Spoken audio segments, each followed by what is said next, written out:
Hi, just checking to see if anybody in webinar land wants to do a mic check. Please raise your hand.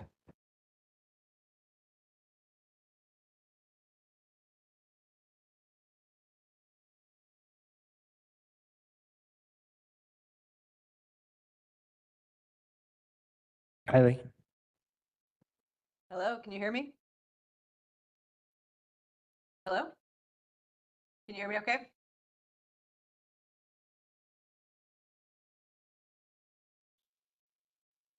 I can hear you, Nicola. That was Kylie, but I could hear her too. Can folks in the room hear me? Nicola, why don't you try and speak? Good afternoon. This is Nicola. Do you hear me? Yes, thank you. Great. Were you hearing Kylie? Kylie, try again. Hello, can anybody hear me? Yeah, This is we can Kylie. hear you now. Okay, awesome.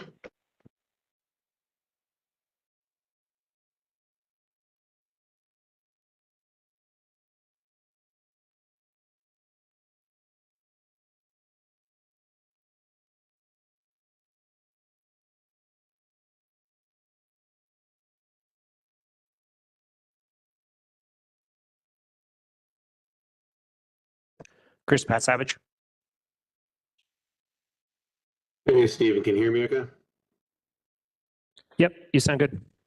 right, thanks.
Welcome, everyone, to the June Mid-Atlantic Council meeting here in Riverhead, New York.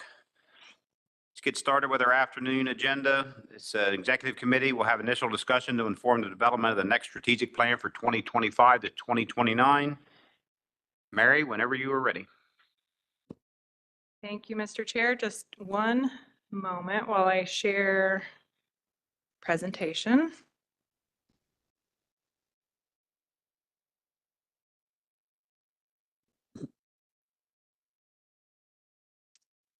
Right.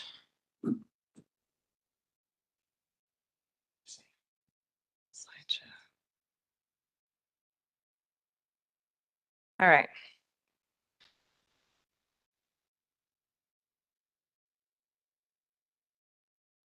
So today is sort of the launch or the kickoff of the,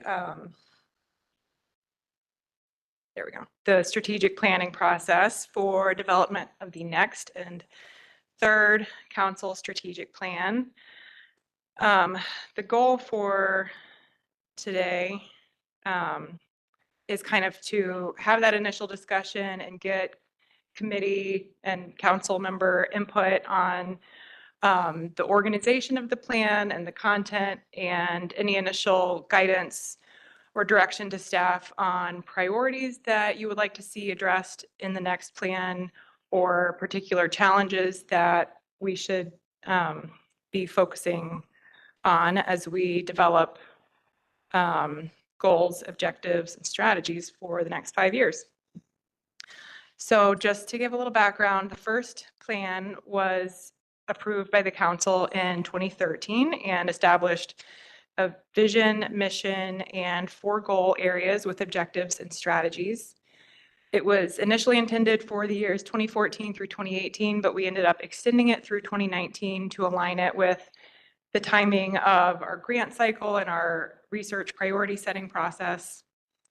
Development of that first plan was preceded by an extensive stakeholder engagement process, also referred to as the visioning project, which included a survey, roundtable meetings throughout the region, and other forms of stakeholder outreach. In 2019, the council began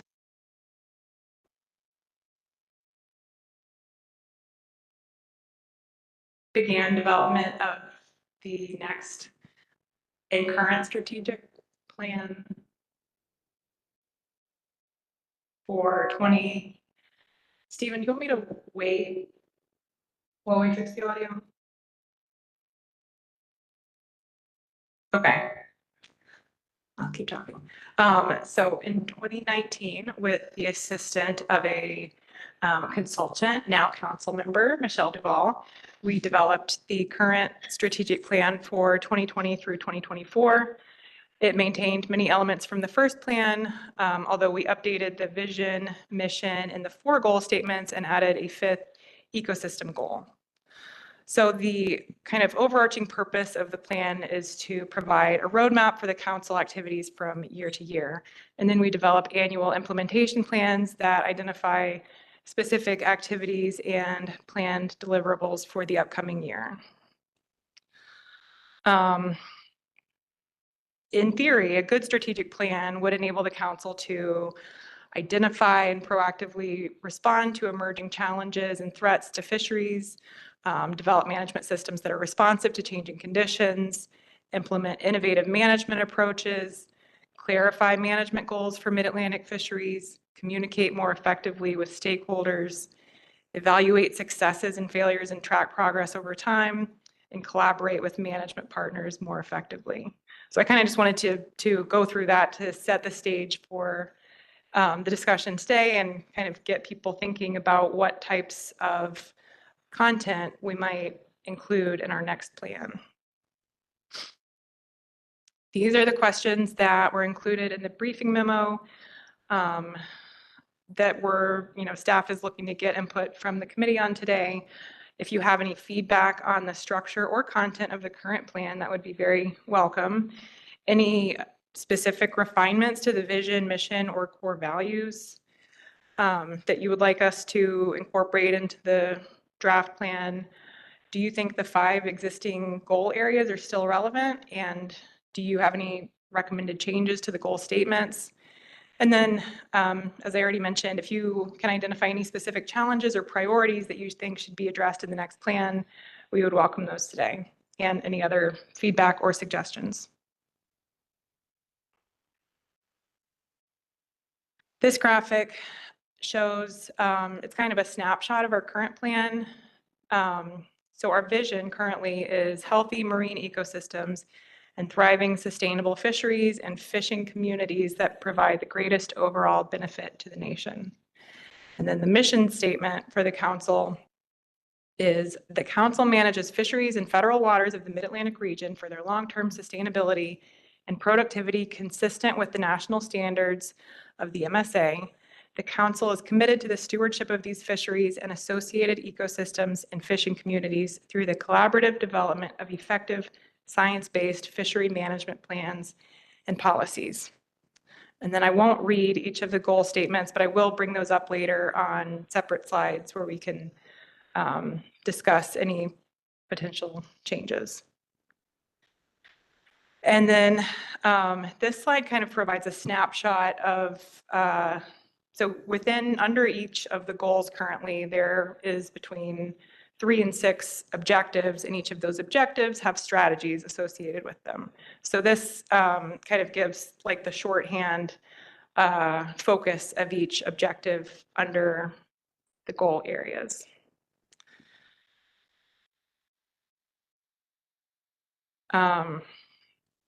So moving into is it okay, Mr. Chair, if I kind of, on a few of the slides, sort of present and then pause for an opportunity for comment? Yes. Okay. So the current vision, which I already read, so I won't repeat it again, but does the committee recommend any changes to the vision statement? And I will note that one change or one potential change that has been discussed among staff would be potentially removing the phrase "and fishing communities" here, not because the council does not prioritize fishing communities, but because the wording of it here doesn't quite make sense. So thriving sustainable fisheries is what the vision used to say, and then in the last iteration it got modified to add "and fishing communities" in response to a minority of comments that were received during the development process. But some have noted that the concept of sustainability within fisheries and fishing communities are kind of different, and the vision might be a little bit muddled here by merging them together. But I'm just, I'm going to stop there and see if anyone has any comments. Any comments for Mary? Mike? Thank you, Mr. Chairman. Mary, did you say that it was staff's recommendation to make an adjustment to the language and vision, or where did that recommendation come from? That's a staff recommendation.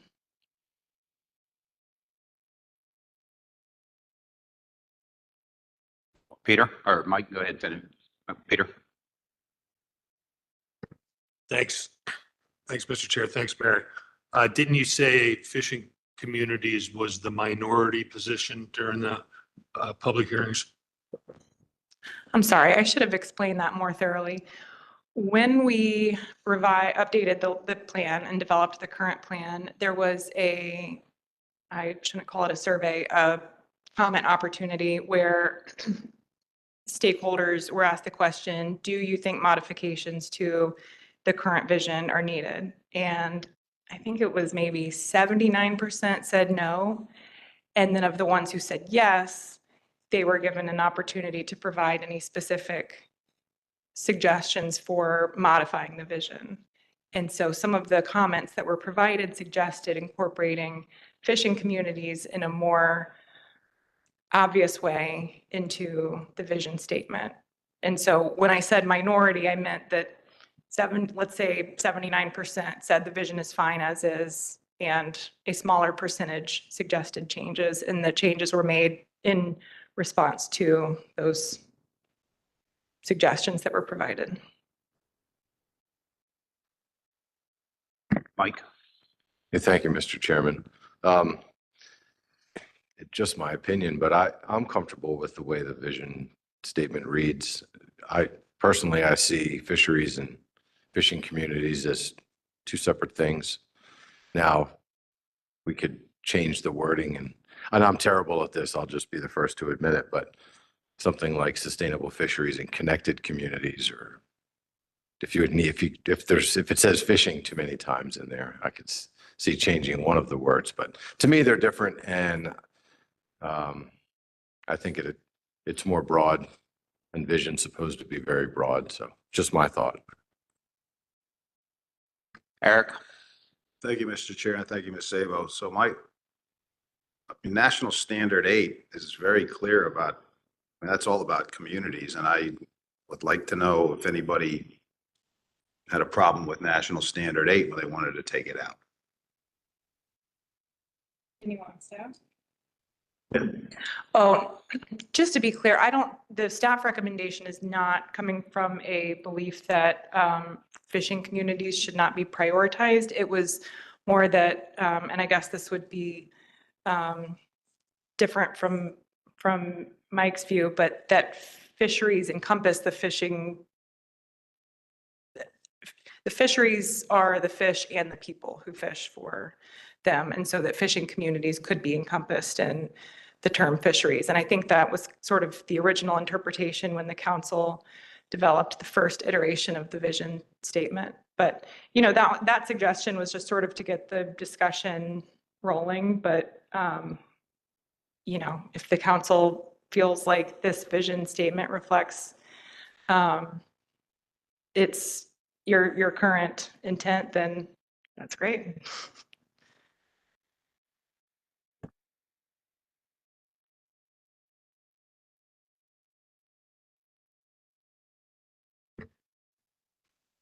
Michelle Duval? So the staff recommendation is really just from an intent to not be repetitive or redundant, I guess, in terms of the thinking about fisheries. Like, as you said, fisheries represent, the fish and the communities. And so the recommendation is to try to be less repetitive in that regard than by removing communities potentially.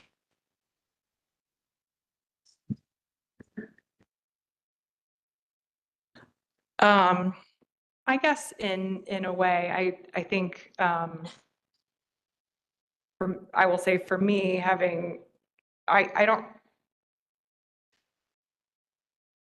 it seems like the fishing communities are part of the sustainable fisheries, and so it to me reads a little awkwardly to call it out separately, but I get the sense that others don't feel that way, and so we could absolutely accept the current vision and put a stamp of approval on it. Joe Semino? Yeah, thank you, Mr. Chair. I agree with Mary that those of us sitting around the table think of it that way. Myself, along with many of us, have been thrown into the offshore wind energy world, and it's become abundantly clear that outsiders don't think that way. I think it's very important, just in that context alone, to keep communities in this. And I see we have in the chat a grammatical suggestion from Jeff Kalin. Our former council member, Rob O'Reilly, would tell you that I am the worst grammatical person. So I'm not 100% sure that Jeff's addition is right, but his suggestion to change that to which seems good to me also. Thank you. Chris? Scott? Thank you, Mr. Chairman. I can see what Mary's saying as far as how this the fishing communities come out, but I also agree with Mike. And what my mind is reading with this is perhaps separating the two and making it a comma, healthy marine ecosystems, comma, thriving, sustainable fisheries, and robust, maybe fishing communities that provide the greatest overall benefit to the nation. That's kind of what pops out in my mind is how I would read this and separate the two. And like Joe said, I don't think folks outside this room think about them as one all the time. Thanks.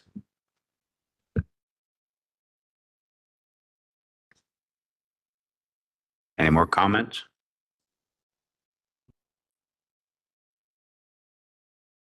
Michelle? Not to try to wordsmith on the fly, and so I think definitely seems like the consensus around the table is that having fishing communities or some reference to communities in there is important. I think if there's a recommendation based on what you all have heard just around the table in terms of wordsmithing or maybe a better way to incorporate fishing communities, I would give staff latitude to do that rather than us trying to sit here today and painfully do that. Okay. Seeing no more, Mary, does that give you a good starting place to go with this one? Yes, it does. And thank you, Michelle, for that suggestion. I think that's a good idea. Well, I wish I had included an unpopular staff recommendation for every section because that got the creative juices flowing, but I didn't. Does the committee recommend any, and I'm sorry, it says vision at the bottom, but it should say mission. Does the committee recommend any changes to the mission statement, which I will not read again unless anyone would like me to?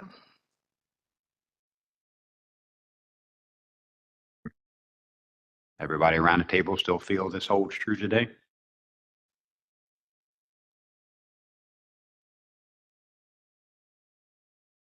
I see no objections with it. Now, this is sort of a lesser talked about aspect of the plan, but we do include core values that I think are useful to touch on in the planning process to kind of guide our consideration of goals and objectives.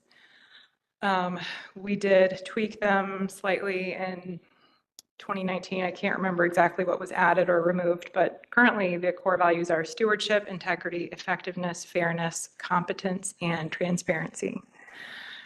Does the committee have any recommended changes to these?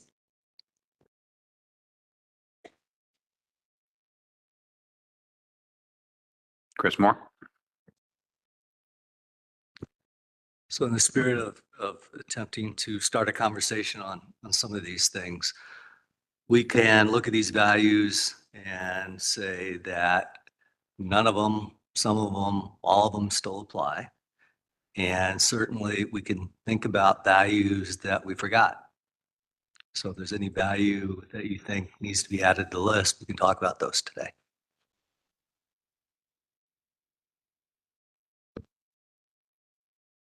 Michelle?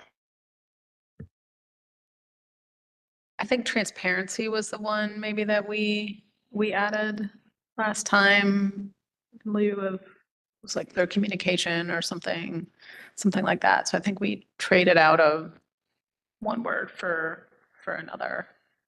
Yeah. That sounds right to me. Thanks, Michelle.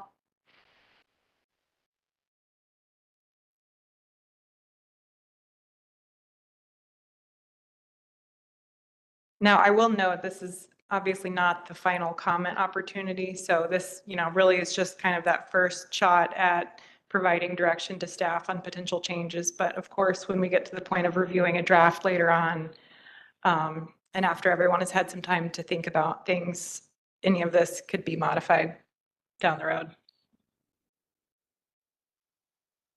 Just a little off subject, when, or off topic, when is the final?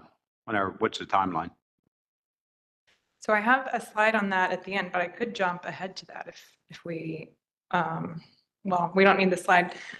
So after this meeting, we're planning to have a public comment opportunity. We originally planned to have it beforehand, but some timing constraints made that difficult, so we planned to do it after this. Then we would either have a draft for council review in August or October, and then depending on when that draft is reviewed, have the final in October or December.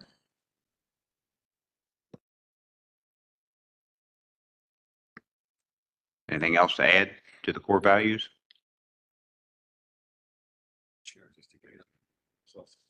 Mike Alisi?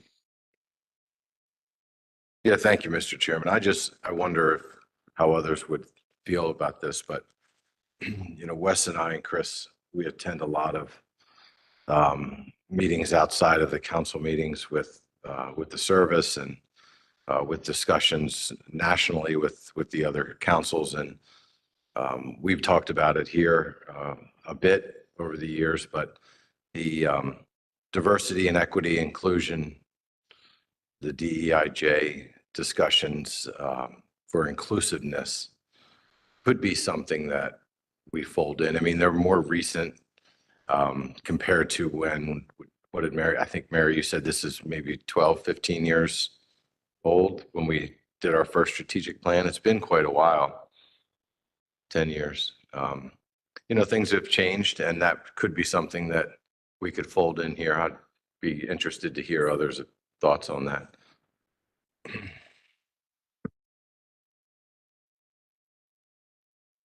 Michelle?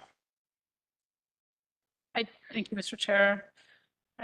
I do like the idea of inclusiveness or inclusivity. I mean, I think, we try to have a big tent here at the council table and, do as much as we can to, provide for opportunities for people to participate in the process, regardless of the resources that may be available to them. So I appreciate the suggestion that Mike brought up there. Joe? Yeah, thanks, Mr. Chair. I agree with Mike. I think that, especially knowing with the state of the ecosystem that we have, an ability to look at the vulnerability of our communities, especially in the recreational fishing communities. I think that that there's a lot of folks that are very involved in what we do, but don't have a good voice here. I think it should be a core value to, find a way both at the commission level and the council level to reach folks. Joe, Chris? The other Joe. On the inclusive, I kind of see that wrapped in with transparency in a sense in what we already have, but diversity, I think, is a key word. I know we're at the state level already trying to find ways to work within the angling public, recreational and commercially in a more diverse way, bring in some that maybe haven't had the advantages of getting into the fishery. And we're making some progress on that now. So I could see diversity definitely being a core value. Maybe want to consider that word. I think the inclusiveness, I kind of see it as part of transparency. That's kind of inherent to me as being a transparent body that we are, more so than some of the ones we sometimes work with. I feel like we are very inclusive with the industry and with everybody who wants to be involved. We give them a lot of opportunities they normally wouldn't get elsewhere to actually discuss and be a part of the different things here. So, but I can see diversity being a definitely a core value word we may want to consider.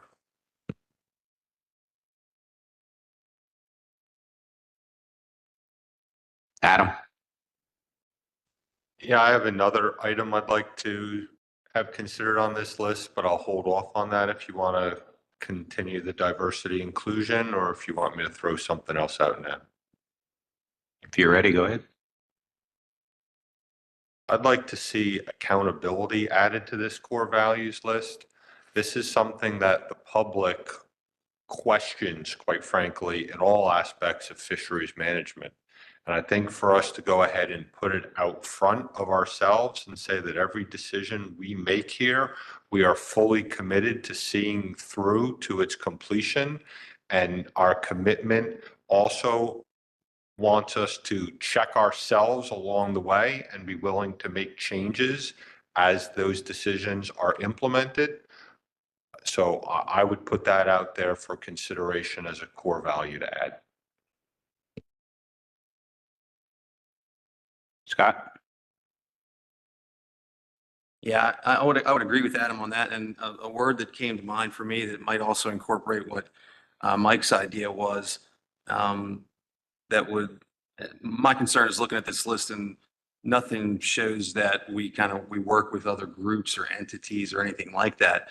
And I think a great core value for lots of different things is collaboration. We collaborate with different boards and committees and things like that, different groups of people and fishermen. So I think a great core value would be collaboration. That might even incorporate what Adam's saying there too. Thanks.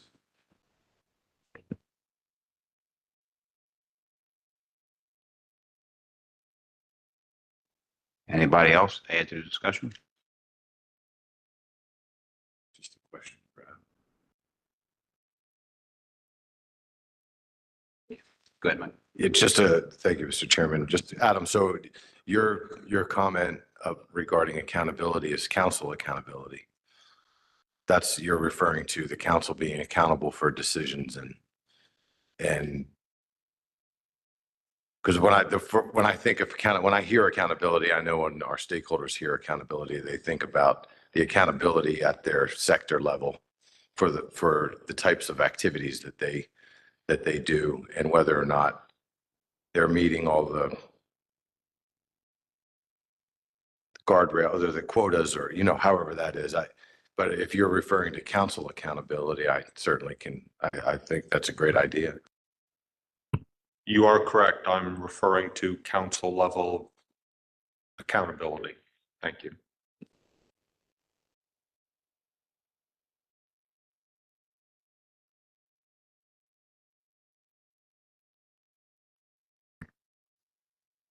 All right, you want to continue on, Mary?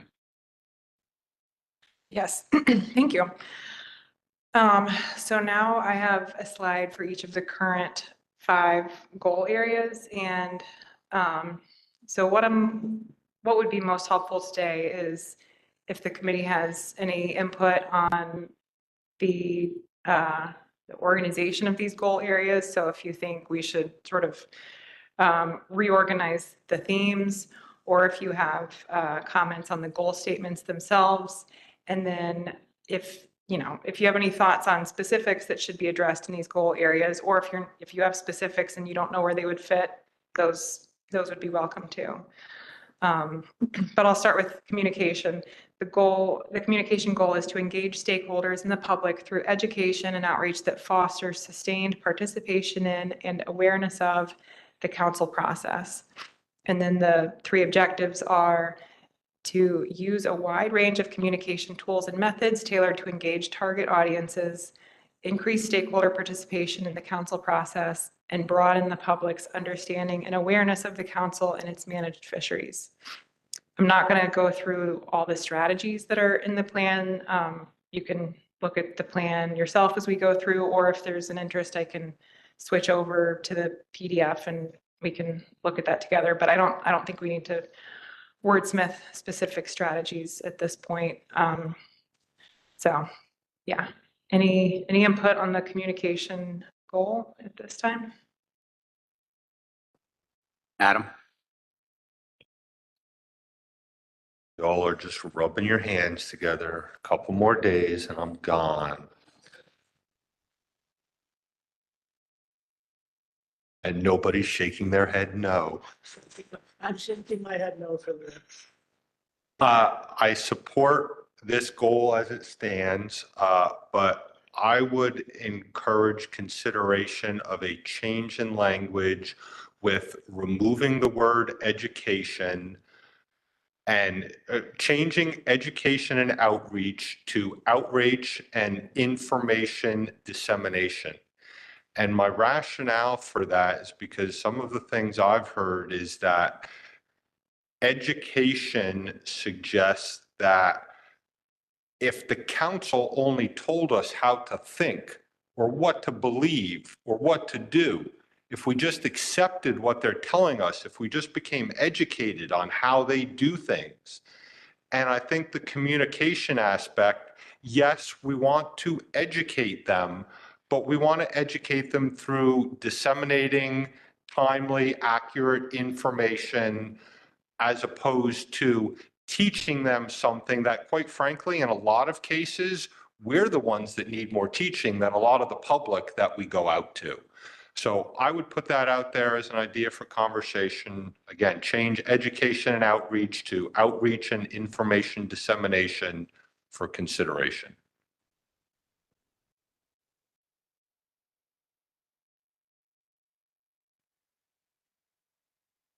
Any discussions on Adam's change?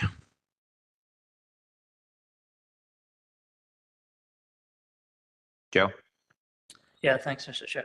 I wouldn't say that this is necessarily fraught, but I certainly know that we've gotten into this realm before of, it did sound like I think recreational black sea bass is a perfect example of, a management strategy that we have to deal with.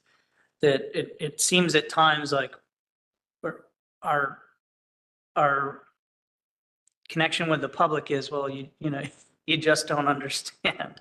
And so I think just along those lines that it would be appropriate perhaps to remove the word education and use some different terms as Adam has suggested. Michelle? I really try to resist this, but sometimes that's just too enticing to jump into the weeds. But maybe it's, engage and inform stakeholders and the public through outreach that fosters, et cetera. So it removes the education component and includes the informing component. Maybe it's not information dissemination, but something to take into consideration as staff ruminates on that.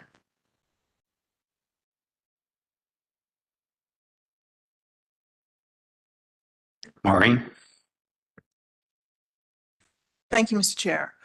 I think it's important to perhaps we can add to the list, but I think education is important because we are not just trying to give them information.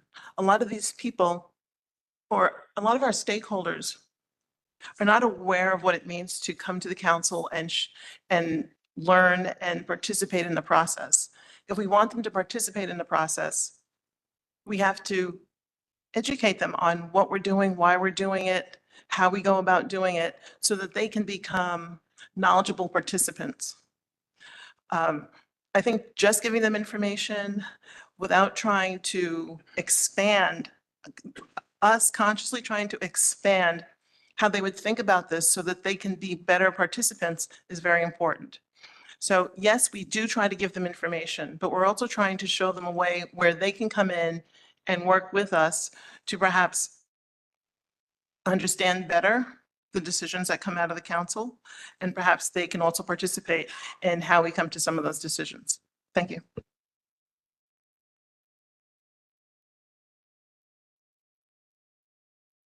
Mary? It seems like maybe the goal is really for stakeholders in the public to have sustained participation in and awareness of the council process. I'm not saying we should word it that way, but maybe if we were to include a separate objective related to education, then that would kind of disentangle some of these separate concepts, because I do think there are a few different themes in here. I mean, one is about engaging stakeholders in the process, and another is educating people who might not be aware of the council process or the council's managed fisheries. And if we try to cram too much into the goal statement itself, then it might get a little um, uh, less effective as a goal statement.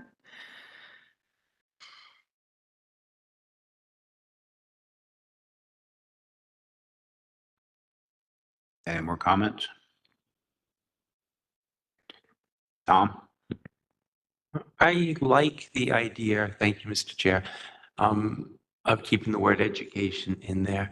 I find many people that I speak with, when I go to, even to fishing clubs and organizations, they can't even tell me which species we regulate as opposed to, say, AFMFC. If one more person tells me that we're not doing a good job with striped bass, I'm going to blow my head off. It's, I think we need to educate to some degree so that people understand not only the process, but just the basic elements that we address. Thank you.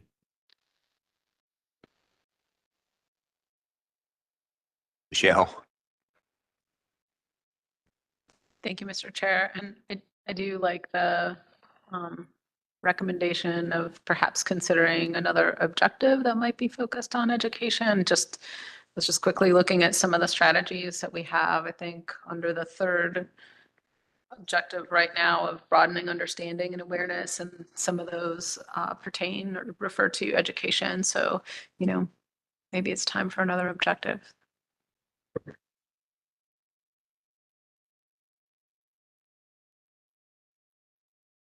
Tom? And I would like to apologize for how I phrased that. Thank you. Yeah, you're not allowed to say straight bass or red snapper in this room. Adam? So since I started, I'll offer that I would support an objective that references education as opposed to the word being in the goal statement itself. I think everything that Maureen stated is very good. I also think that's essentially the mission statement of the MREP program. And they do a very good job of it already. And by us going ahead and informing the public and letting them know that a program like that is out there, they're already doing that work for us, and we can continue to focus on our decision-making processes.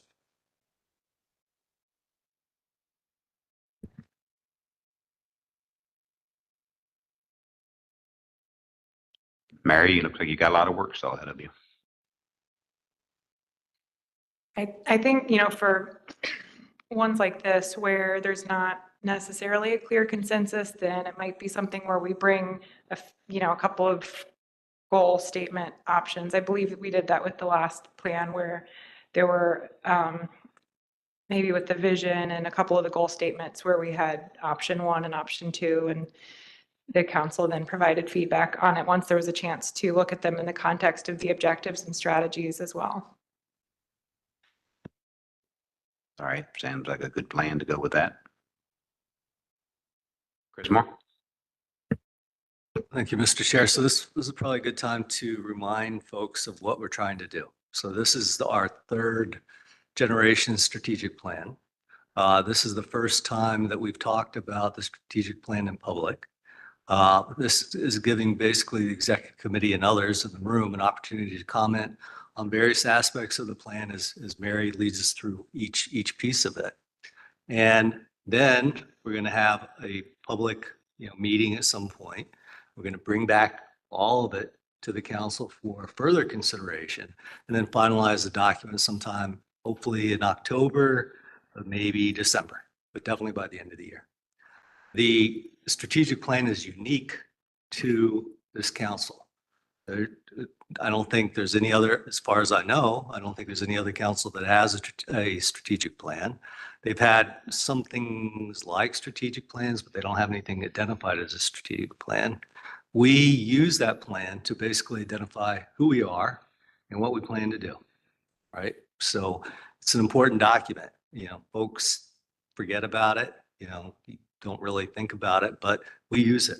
And we use it to drive our annual implementation plan. We use it in our conversations with stakeholders. We use it when we talk to policymakers about what the council's about. So again, I'm just emphasizing how important it is. But having said all of that, we don't have to wordsmith any of this today. We're gathering input. And then Mary's going to use her super duper skills to put it all together for us, so then we can look at it as a package. That makes sense. Thank you, Mr. Chairman. All right, to the next goal. Could I stay on this for just a second and say, if anybody, if they're looking at our current communication strategies and products, if there are any specific things that you would like us to be doing differently or prioritizing in the future, I won't take it personally, but now or after this meeting would be a great opportunity to sort of give that input so that we can incorporate that early in the process of drafting the plan. Assuming there's no comments on that, but if there are, I can stay on this. Okay. So the next goal statement is within the science theme. And the goal statement is ensure that the council's management decisions are based on timely and accurate scientific information and methods. And the objectives are collaborate with science partners and research institutions to ensure that the council's science priorities are addressed, support the use of collaborative research to meet the council's science data and information needs, promote efficient and accurate data collection, monitoring, and reporting systems, promote the collection of relevant social and economic data and on-the-water observations, and identify and prioritize the council's research needs.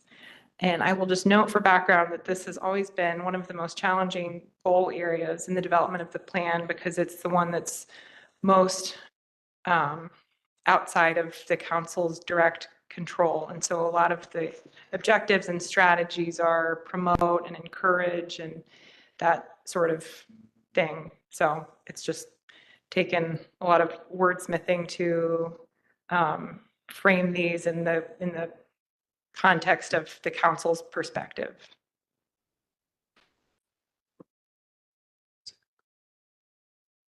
Is there anything here that we need to update? Adam?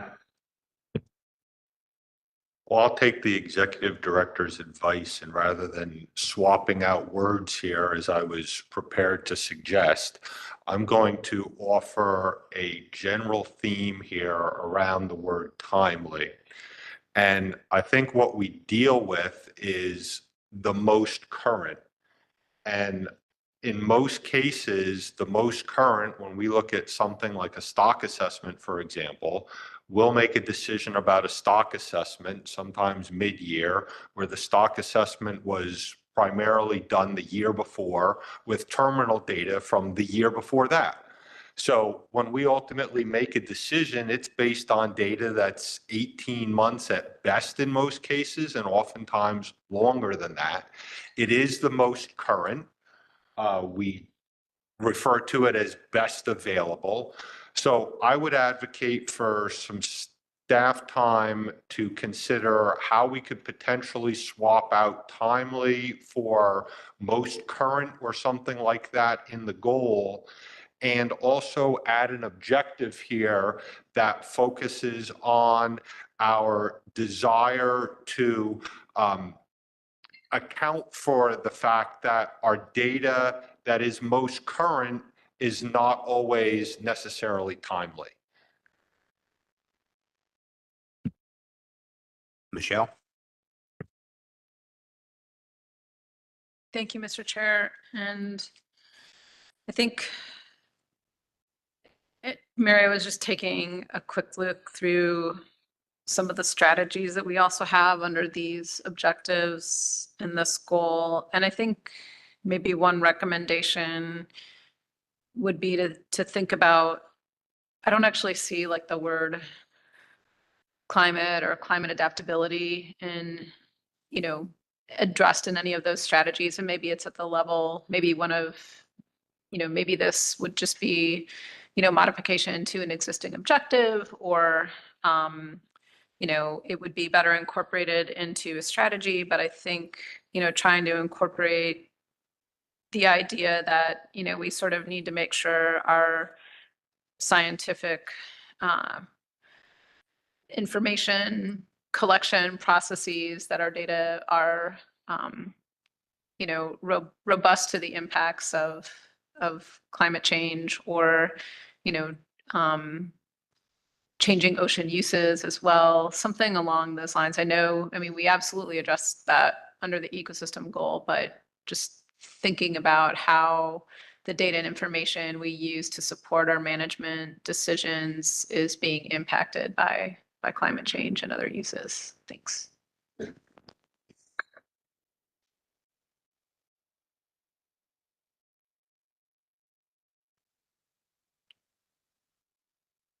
Anything else under science?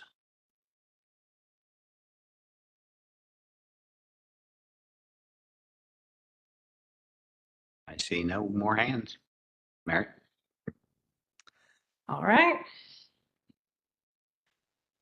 Under the management theme, the goal is to develop effective management strategies that provide for sustainable fisheries and healthy marine ecosystems while considering the needs of fishing communities and other resource users.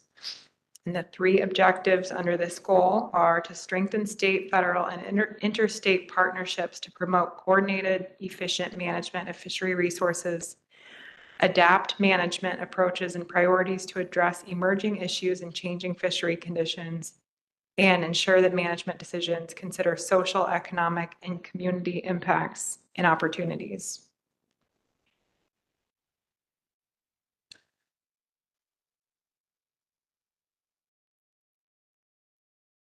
Anything here anybody feels need to be updated?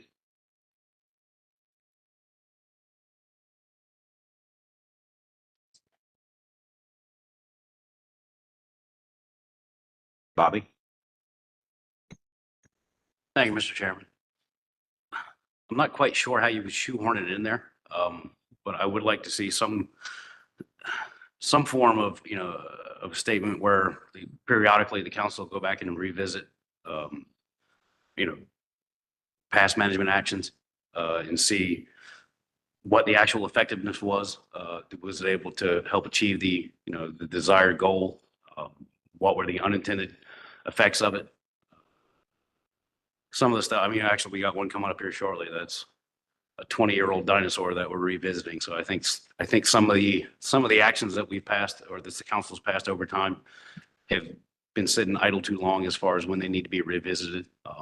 I don't know if you can do it in a manner where you put a time certain on it from a plan comes in till we're going to reevaluate in 5 years and see the effectiveness of it, if it needs to be tweaked or completely dismantled or what. But it seems, I wouldn't call it oversight, but our hindsight's not real good. And I'd kind of like to see if we can get a prescription for that. Thanks.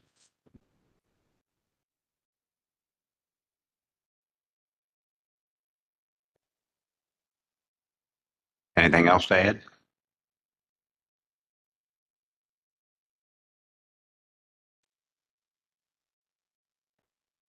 Oh, Adam?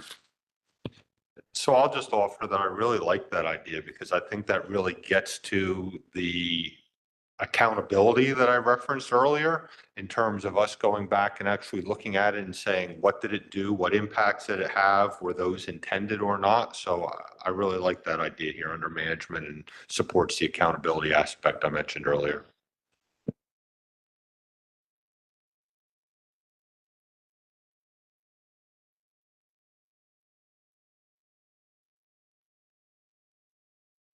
Paul Rago, would you like to, you added something in the chat. Would you like to go ahead and speak?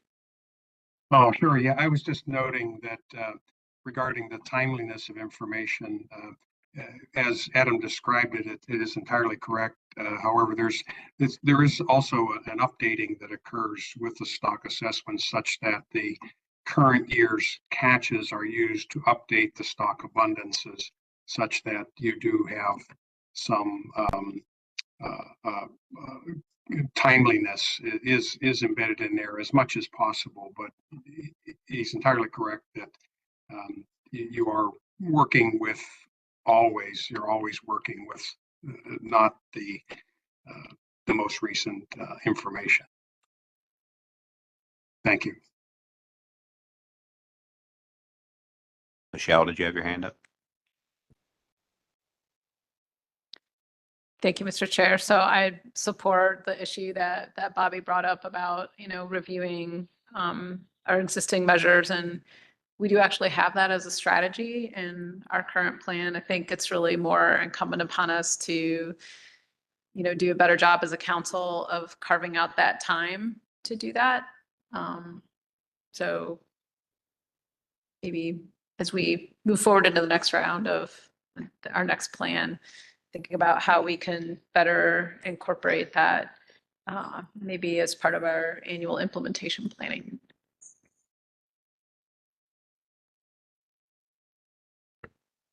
Anything further? Go ahead, Mary. All right, thank you. Let's see. Okay, so this is the goal area that we added last time. And elements of this had been included in different goal areas in the first plan, but in the development of the second plan, we decided that it kind of, since we had at that point completed the EAFM guidance document and that sort of laid out a clear path of actions that the council intended to take, it made sense to compile those into a single goal area. So the ecosystem goal is to support the ecologically sustainable utilization of living marine resources in a manner that maintains ecosystem productivity, structure, and function. And there are 6 objectives. First one is to implement the council's EAFM, the council's ecosystem approach to fisheries management as described in the EAFM guidance document, to collaborate with management partners to develop ecosystem approaches that are responsive to the impacts of climate change, identify, designate, and protect habitat using an ecosystem approach, engage in offshore energy development process to address impacts to council-managed species and associated habitats, support the maintenance of an adequate forage base to ensure ecosystem productivity, structure, and function, and then finally develop management approaches that minimize adverse ecosystem impacts. Sorry, that was a lot to read out loud. So you can kind of see how these are organized around the elements of the EAFM guidance document. And with that, any comments? Anybody have any thoughts on how we can update this?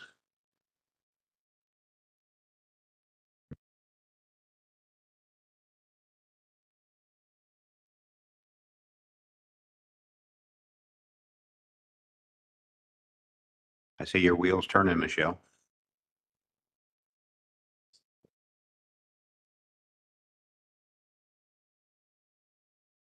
I feel like this one is so new and pretty thorough. I don't have any suggestions at this point for, modifications to, either the goal statement itself or the objectives, because they are so tightly tied to, the EAFM guidance document. I guess, if we updated that document again, that might inform changes in this goal and the associated objectives. It might be, I might have more to say on strategies underneath the different objectives, and, maybe some of those might need updating, or, we can check some of those off, something like that. Adam? Are we talking about all 6 of the current objectives right now, or only the first 3 and hold off till the next slide? And I'm seeing we're talking about all 6 of them. So the last bullet point that we currently have under the objectives says develop management approaches that minimize adverse ecosystem impacts. I would put out there that our objectives should be to avoid those adverse ecosystem impacts. Our strategy may ultimately be to minimize where we can't avoid But I would offer that should be our objective, not just to minimize, but to avoid altogether. And I know that's probably more specific than we'd like to, but that's really what I think this one needs to have.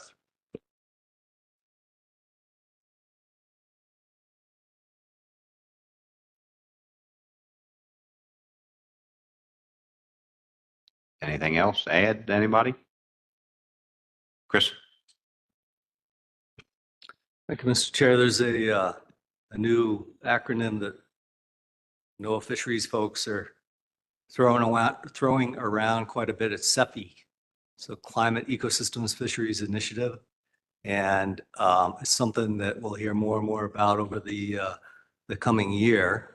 In fact, we'll be talking more about it this particular meeting. And it deals with ecosystems, obviously, because it's in the title, climate, fisheries. And what I think we may want to do is take a look at that as we learn more about it and maybe incorporate some of that language into this particular goal. So I'm just kind of giving you a heads up that staff will be looking at that, and you may see that language in future drafts.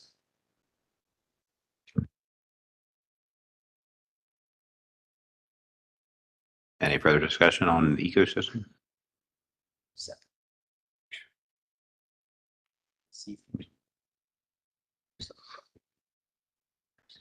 Last.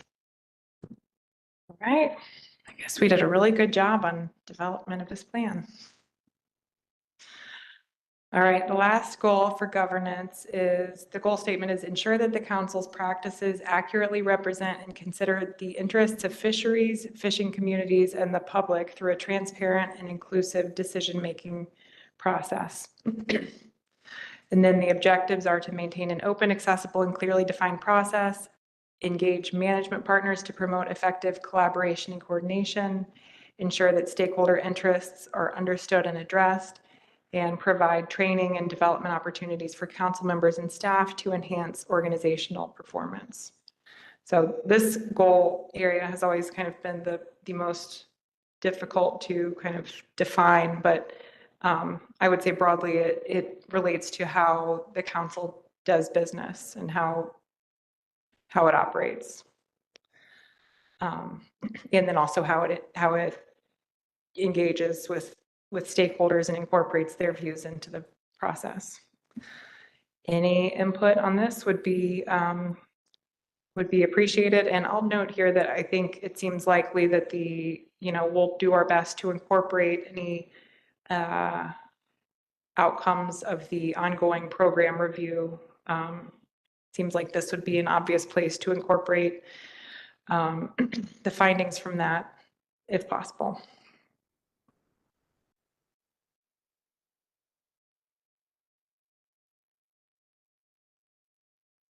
Anything else for staff to look at? Adam? Since no one had objective to the accountability core value earlier, as staff is working through this, I think this governance section is another area where some reference to accountability would be apparently useful here, perhaps both in the governance statement itself, transparent, inclusive, and accountable decision-making process, an objective that references our accountability. I think that ties kind of everything together with a nice little bow.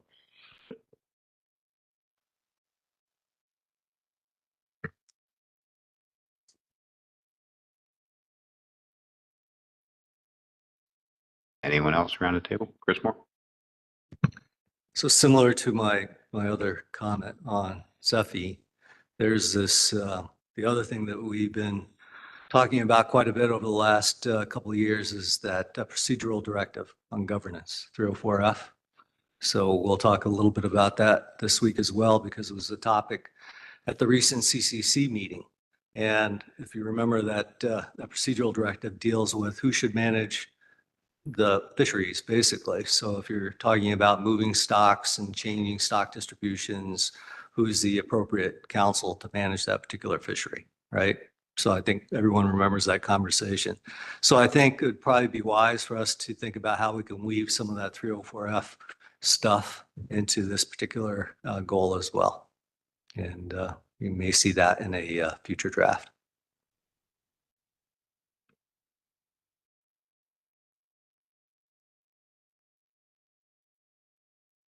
Anything further?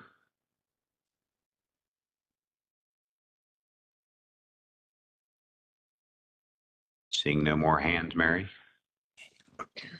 Oh, Michelle, I'm sorry. I know you were just trying to ignore me, right? So maybe along the lines of what Chris was saying, although we sort of allude to it, I think in some of the strategies, I think particularly under, the second objective of engaging management partners to promote effective collaboration and coordination, where we talk about different agreements with like the New England and South Atlantic councils, but thinking about some of the governance recommendations coming out of the climate change scenario planning process. Maybe there's, I think, working something in about, maybe the robustness of our governance to structures to changing ocean conditions, or, something like that. Mike? Thank you, Mr. Chairman. So when I look at the fourth bullet down, it gives me a little bit of pause, and maybe Mary, you can help me with the concept of addressing stakeholder interest.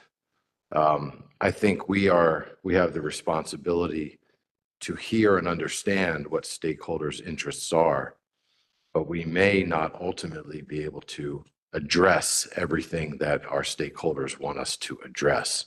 And I worry we set ourselves up a little bit there for having to take on matters that we may feel as a council are not as high of a priority as what our stakeholders may come to us with. So I don't know how you or staff would interpret that, but that's just a comment to the point if you don't have any response.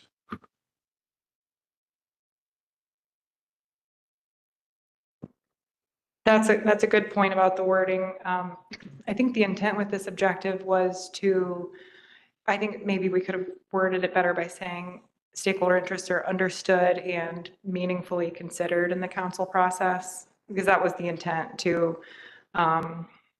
address them by considering them in the decision-making process. But I do see what you mean, that not all interests can be addressed in the way that stakeholders might wish for them to be. Yeah, I like that language you offered a lot better. Thanks.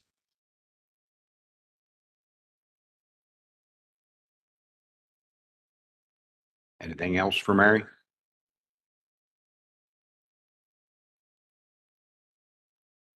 Go ahead, Mary.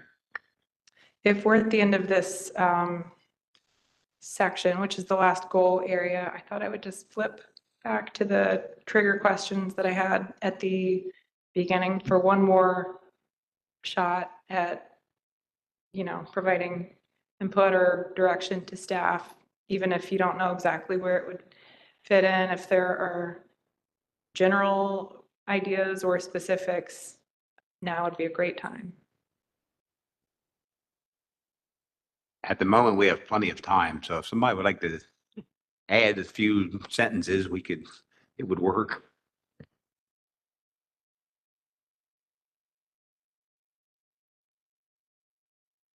Michelle?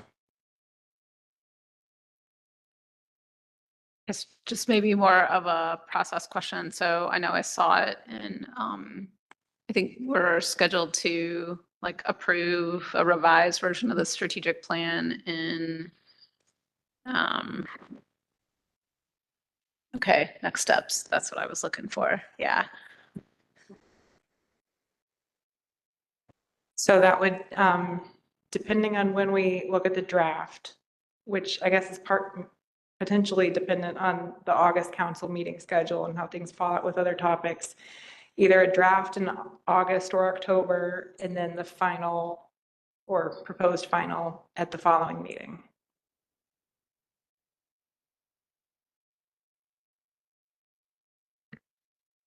Is there anyone in the public that thinks that we're missing anything that would like to discuss?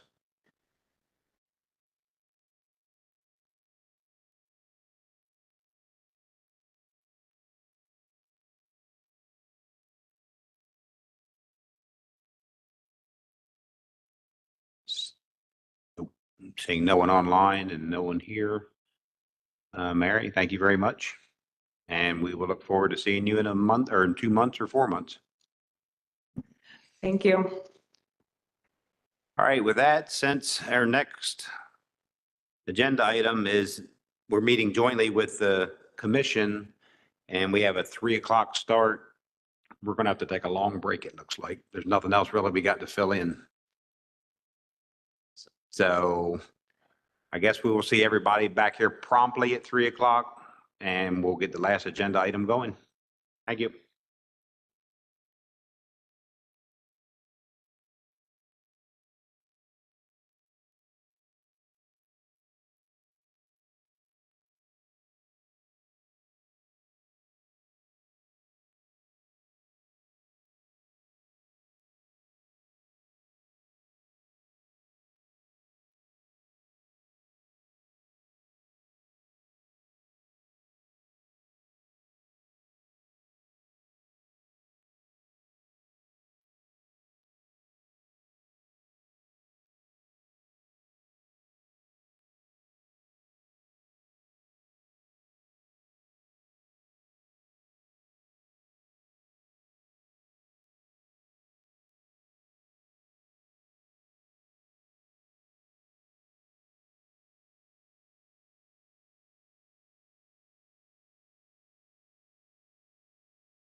Welcome back, everyone.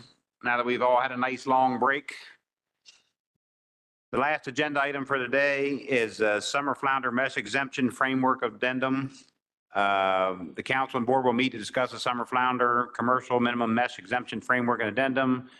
And the council and the board will consider additional draft alternatives for the SMEP evaluation threshold and review a revised action plan and timeline. I believe Kylie, are you ready? Yes, I'm ready. Can you hear me okay? Yes, you sound fine. Okay, and it looks like Stephen has the presentation up, so I'll just let you know when to advance. Sorry I couldn't be there in person today. Next slide, please.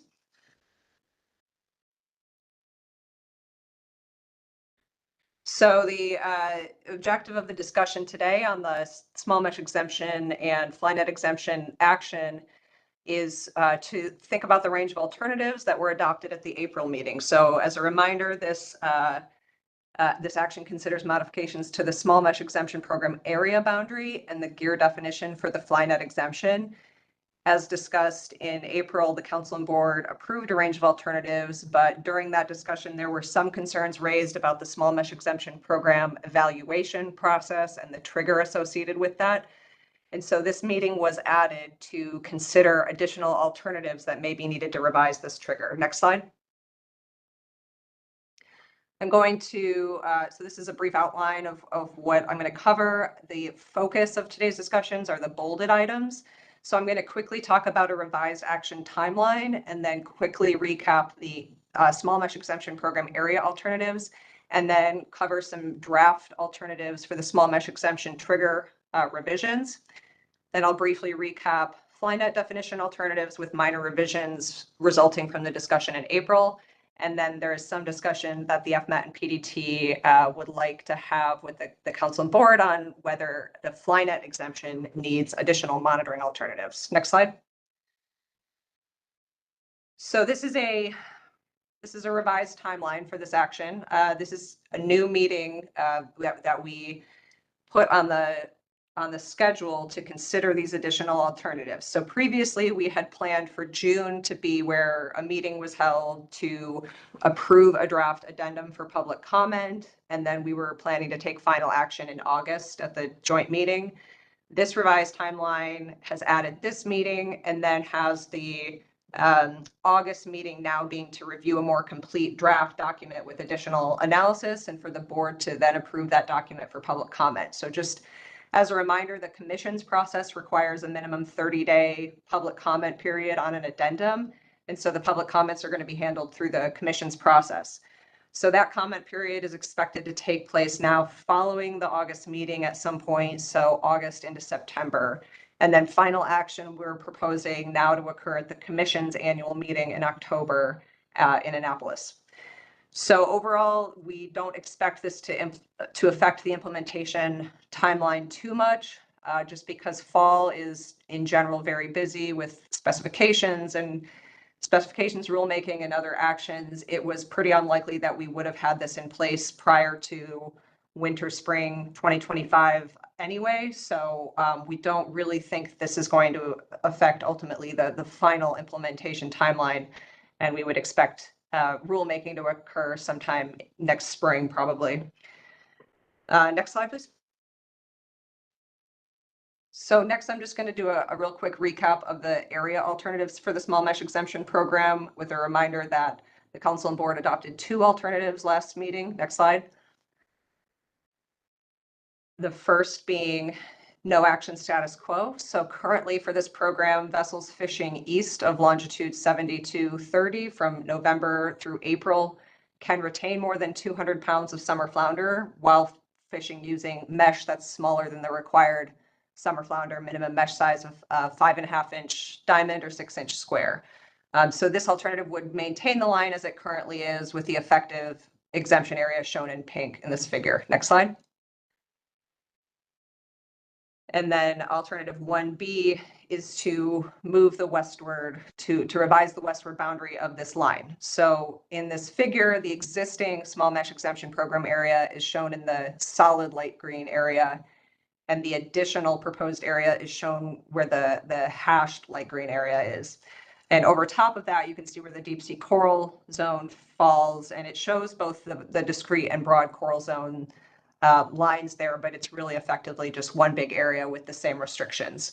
So this alternative is based on comments received from fishing industry representatives last fall during the review of these exemptions, and it would move the lines starting south of Long Island about 5 miles to 7237 longitude and follow that south until it hits the northeast corner of the southern scup GRA, shown here in blue. And then it would follow that that southern eastern border of the scup GRA until 37 degrees north, and then run straight across eastward until intersecting with the current boundary. Next slide.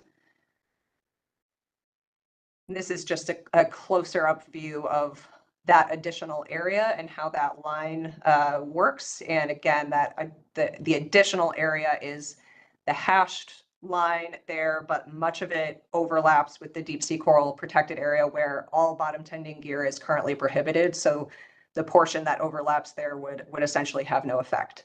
Next slide.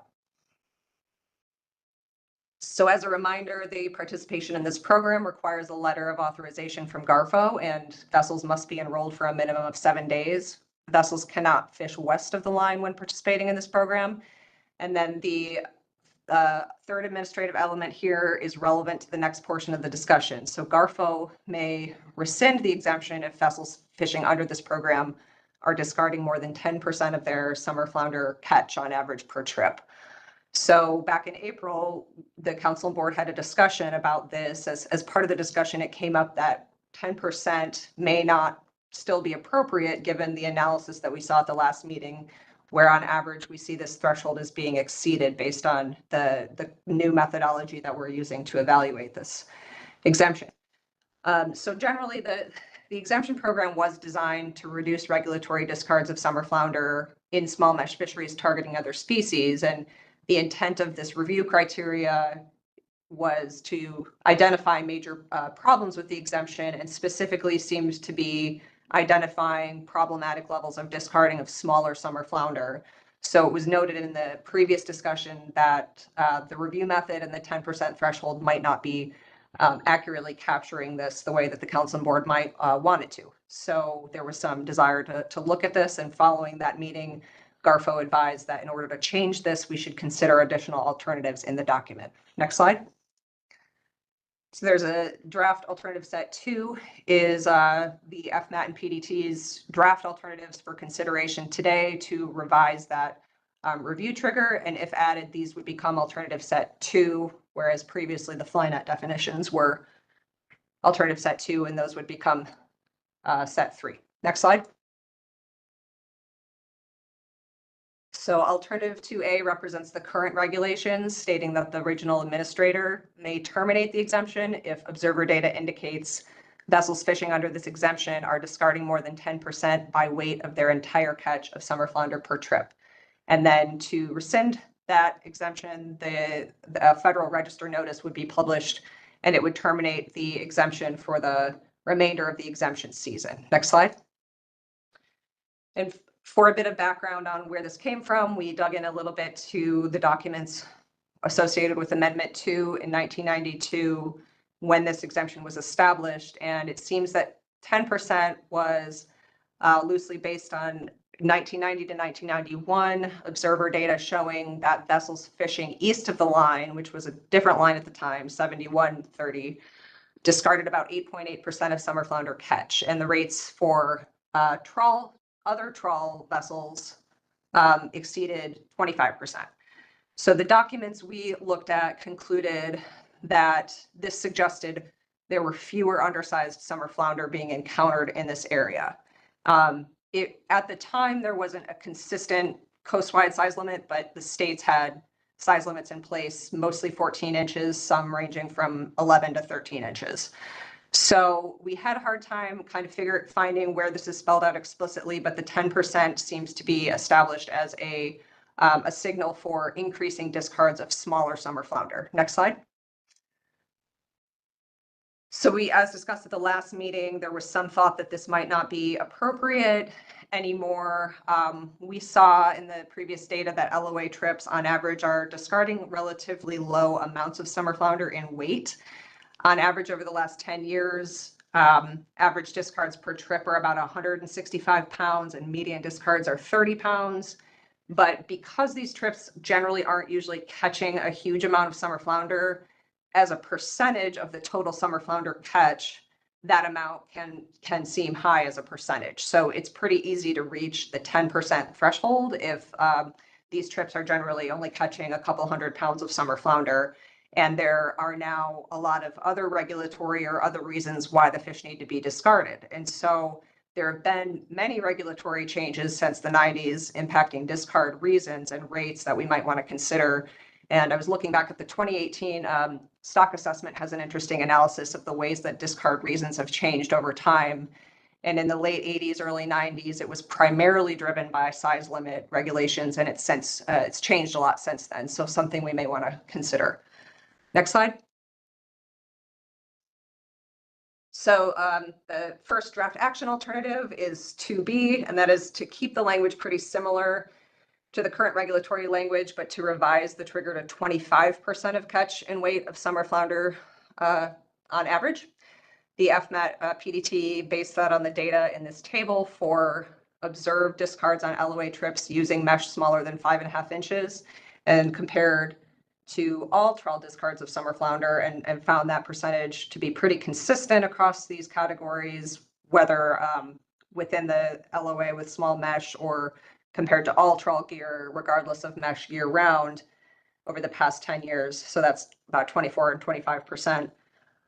So as a reminder, we are using a sort of a new evaluation approach with this action where we look at observer data that's tied to known active LOAs rather than our previous method of using some assumptions about what constitutes an LOA trip or not.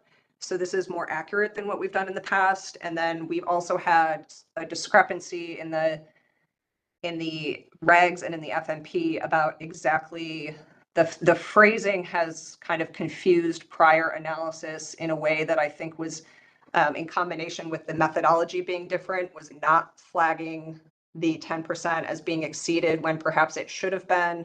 But now we're using this more accurate methodology, and just wanted to note that this is what this is based on is actually trips that are tied to observed trips tied to known LOAs. And so this would reflect somewhat of the status quo operations over the last 10 years for the observed small mesh LOA trips as well as the broader trawl fleet. There is some variation year to year, which I'll talk about in a little bit. So maybe a need to think about the years over which we evaluate data. Next slide.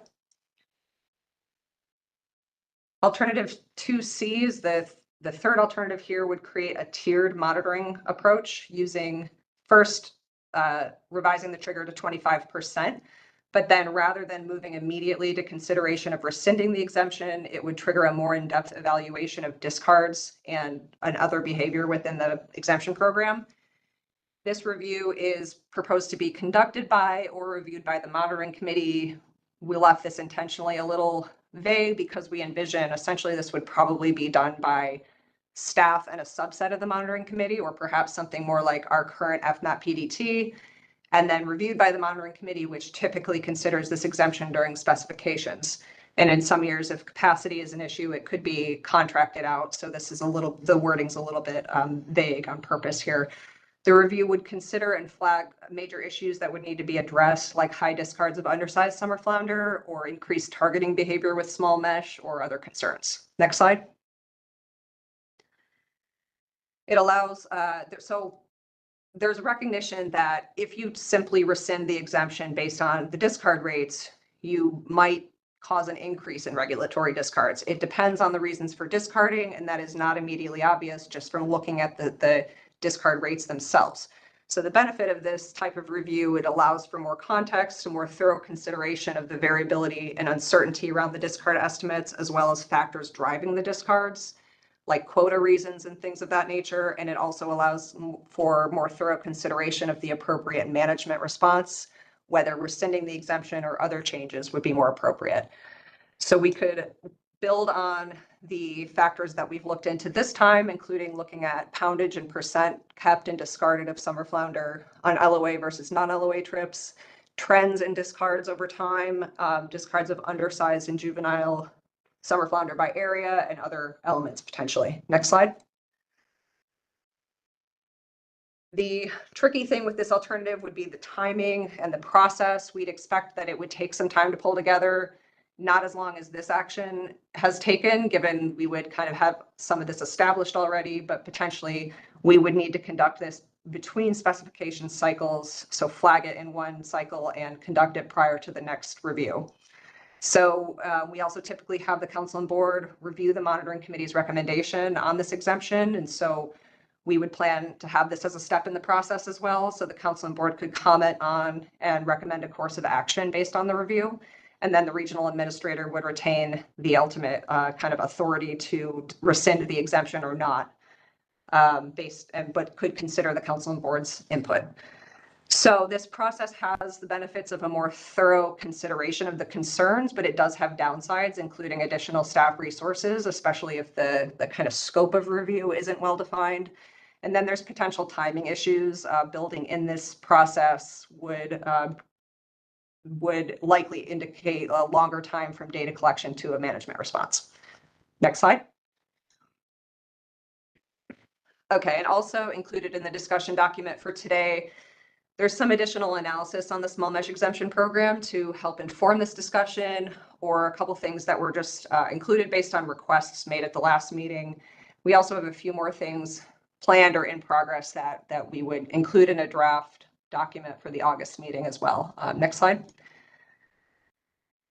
So first, we wanted to get a sense of the proportion of summer flounder catch coming from the LOA program. And so we looked at CAMS data, and since about 2018, about 14% of total summer flounder bottom trawl catch comes from LOA trips. And I do want to note this isn't filtered by mesh size. And so this is any trip where an active LOA was held. And so we discussed this last meeting that not all trips are using small mesh throughout the trip. So the LOA catch here is probably incorporating a good deal of targeted summer flounder effort that is using mesh sizes 5.5 inches and above. So it's just any vessel that has an active LOA at the time.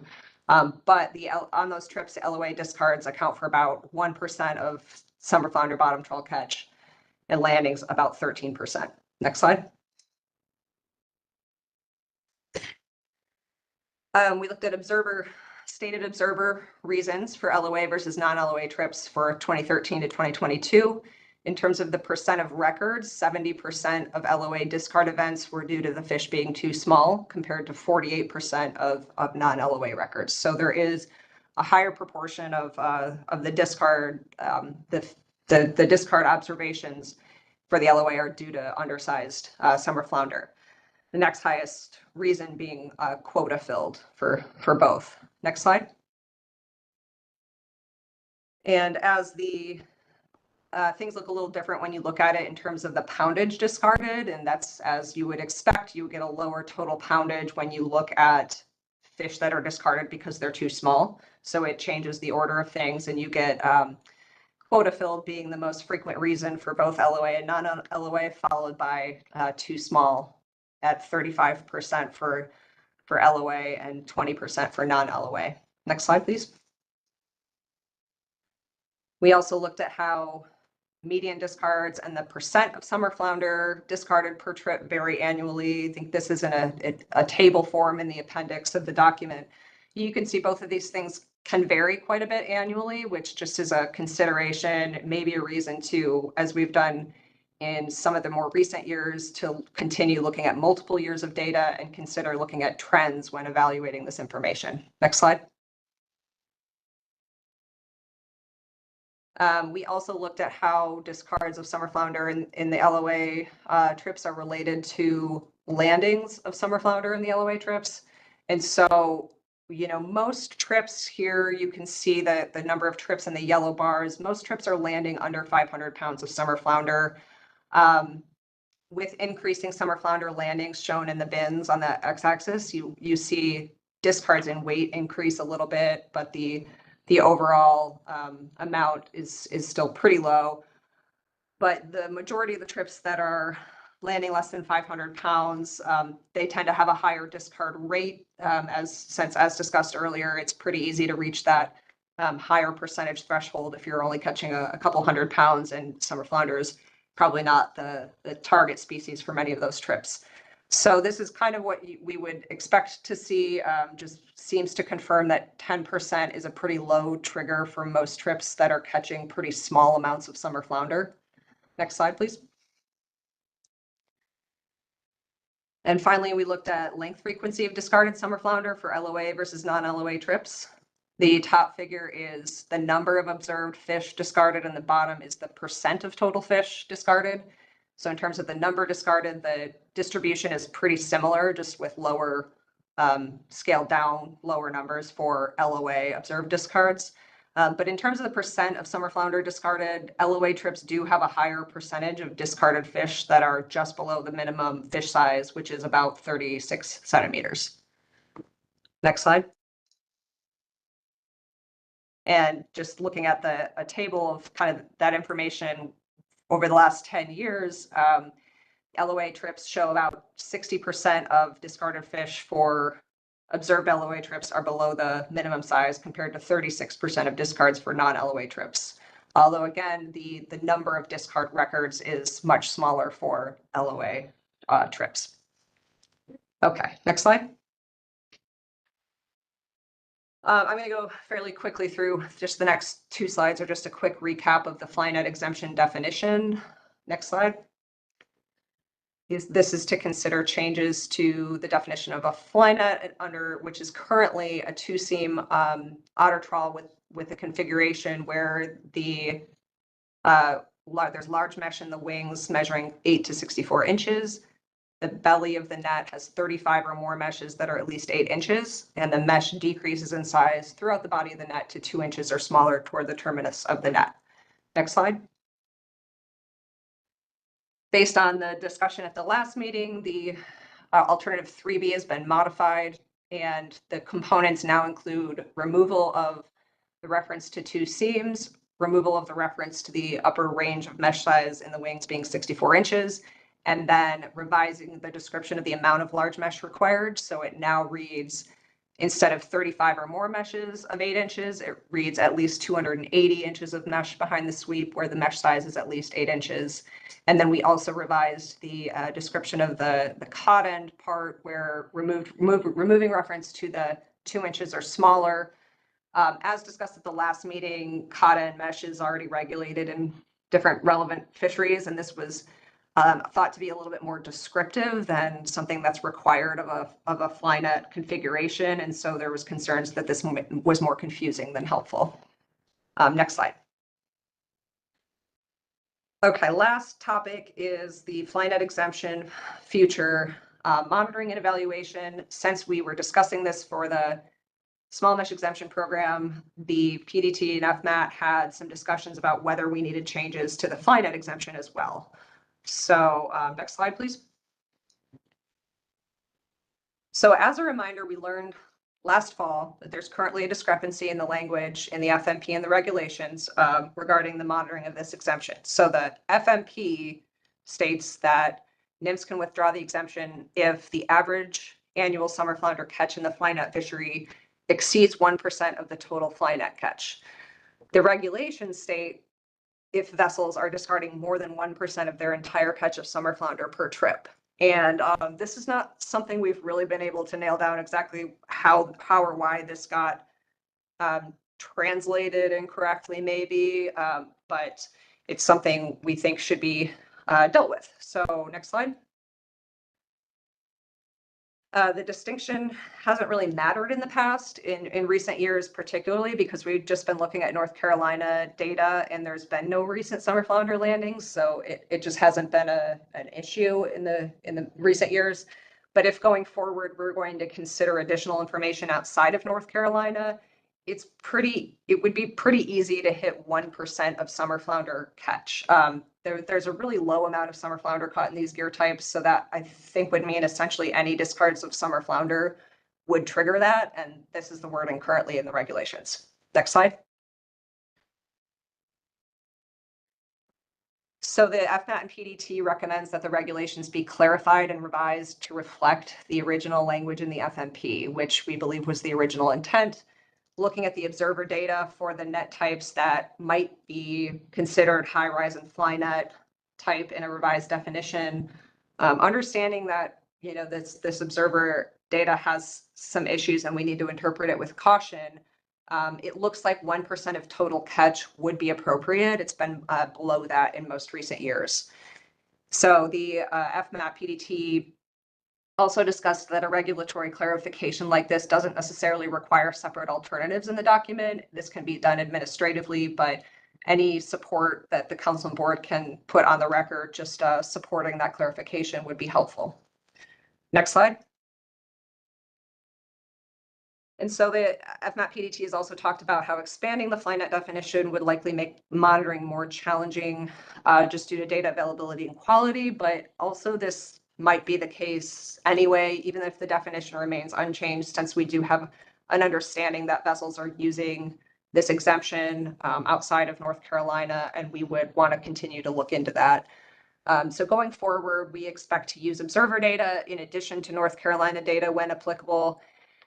We do recognize there's been some concerns raised with the use of the observer data in this analysis so far, including specifically the net type field that we've been relying on.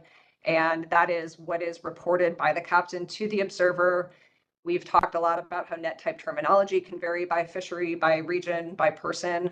And also net type in the observer data is sometimes blank, about 2% of trips, or more commonly, it's just listed as an unknown trawl, and that's a pretty substantial 43% of trips. So we do need to use some caution with using this data and interpreting this data. Next slide.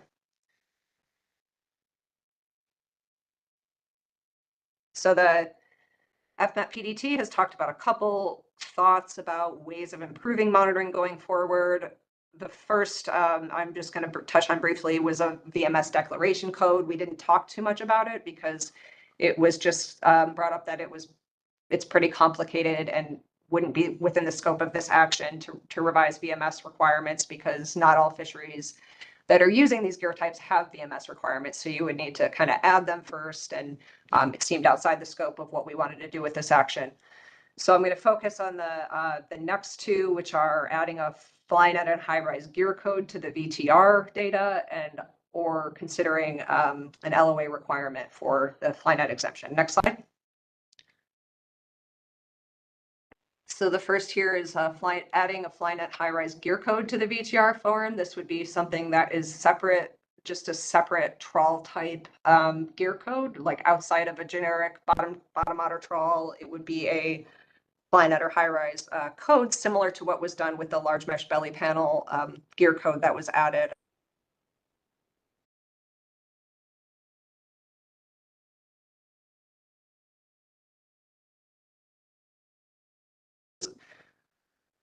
We're a little concerned. Can you still hear me okay? I'm having a network error flashing. Yes, you're fine. Okay, thanks. So this still relies on knowledge of and consistent application of net type terminology, which may make interpreting the data a little challenging as well here.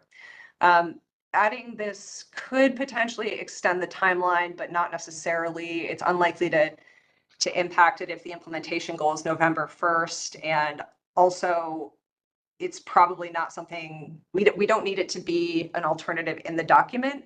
It's something, one of those other issues that support from the council and board is encouraged, but if this is what you want to pursue, but it's not required to put it into place. And so this is something that could be discussed. I don't think we need like a final decision today on this or not, but some initial conversation about whether this is worth pursuing would be helpful. Next slide. Okay, so the last thing we talked about is a potential LOA program for flynet exemption. And just to, I'll say off the bat, we have only had very preliminary discussions of this at the FMAP PDT. So we only very briefly discussed it. We are looking into it further. In particular, if it's something that the council and board want to pursue, we are going to find out more details about how that would happen and how that might work. this is something we also haven't really figured out whether it would delay final action. It seems that administratively, in terms of the implementation timeline, it might not matter. It might not delay final implementation, but final action, it sort of depends on how much additional discussion is needed to iron out all the details and requirements. If, for example, there are requirements like the LOA requirements for the small mesh exemption program where you need to hold it for a certain amount of time, if you can only fish with that gear type while it's held, things like that. It depends how much additional discussion is needed, that it could potentially delay final action. This is something that would require alternatives to add this to this exemption program. And so the council and board should discuss today whether these should be added. Again, since we've only had very preliminary discussions about it, we didn't add draft alternatives to the document yet. I think they could be added today as a concept. We could add some pretty basic alternative, an alternative to consider it. And then we would aim to add more specifics prior to August when the council and board would be considering adopting a document for public comment. And last slide. Next slide, please. So I think that's the summary of those situations, and the major decision points are first to consider adopting those small mesh exemption program evaluation trigger alternatives and modifying those as appropriate. And then to consider the FlyNet exemption monitoring options. Is there general support for clarifying those regulations with the evaluation methodology? Is there support for adding a VTR gear code? Again, I don't think final decisions on those two things are needed today, but some discussion is good. But we would need to know today whether additional alternatives are desired to consider an LOA program for the FlyNet exemption.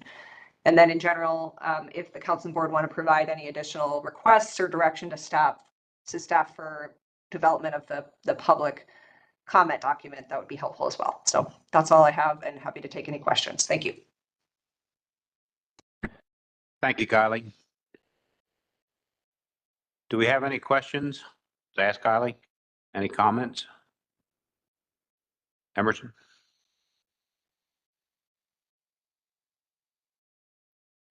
Yeah, thank you, Mr. Chairman. Thank you, Kylie, for your presentation. So I've got a couple of questions. One on the small mesh exemption and another one on the FlyNet. So Kylie, your slide that had the different types or the different reasons for discard, I forget what number it was, but it had, too small, quota filled, regs prohibit retention. That slide. Slide 20. It's figure three. Yeah, figure 3. Yeah, that looks like it. So I'm just wondering which category or which bin was used for the catches over the trip limit. So for instance, if there was a 100-pound trip limit and they already had those 100 pounds, did that get into the quota filled bin or the regs prohibit retention bin or no quota in area? So I'm just wondering what bin that got put into. And then I've got a question about the FlyNet. That's a good question. I would have to look a little deeper into the kind of the observer data documentation. There may be others around the table that know, how that works. My guess is some combination of those for possession limits, depending on how how the captain or whoever states the reason for discarding. I think it fits into regs prohibit retention and no quota in area, but I'm not exactly sure. I think it may depend on how exactly it's phrased to the observer. Okay, thank you. So for the FlyNet, is there currently a gear code for either the observers or the VTR for a FlyNet, or there is no gear code? It kind of seems like there's no gear code currently for FlyNet. Is that right? In the observer data, there's the net type field, which is sort of an additional field that breaks down the gear codes a little bit more. So it takes like trawl trawl gear and kind of breaks them into net types. So that's what we've been using within that net type field in the observer data. There is a fly net gear type and net type, and there's also a number of other net types that industry members have identified as kind of high rise or fly net type nets that we would be considering in an expanded definition. There is not currently a fly net gear code in the VTR data. Okay, thank you. So is there, again, either for gear type in the observer codes or VTR, is there a code for a rope net? You know, if we're going to go forward sometime in the future talking about gear codes here, I think we need to understand how a rope trawl is going to interact with a fly net definition. So is there currently a rope trawl gear code, either for the observers or the VTR? Thank you. I'm not aware of one that's as generic as just rope trawl. Stephen, if you could go to slide 60 in the backup slides, there's, I have the list of kind of the net types in the observer data that have previously been flagged as a net type that would be encompassed by an expanded fly net definition. So, you know, there is a rope separator trawl. I don't think there's anything that just says rope trawl, as far as I'm aware. Okay, thank you.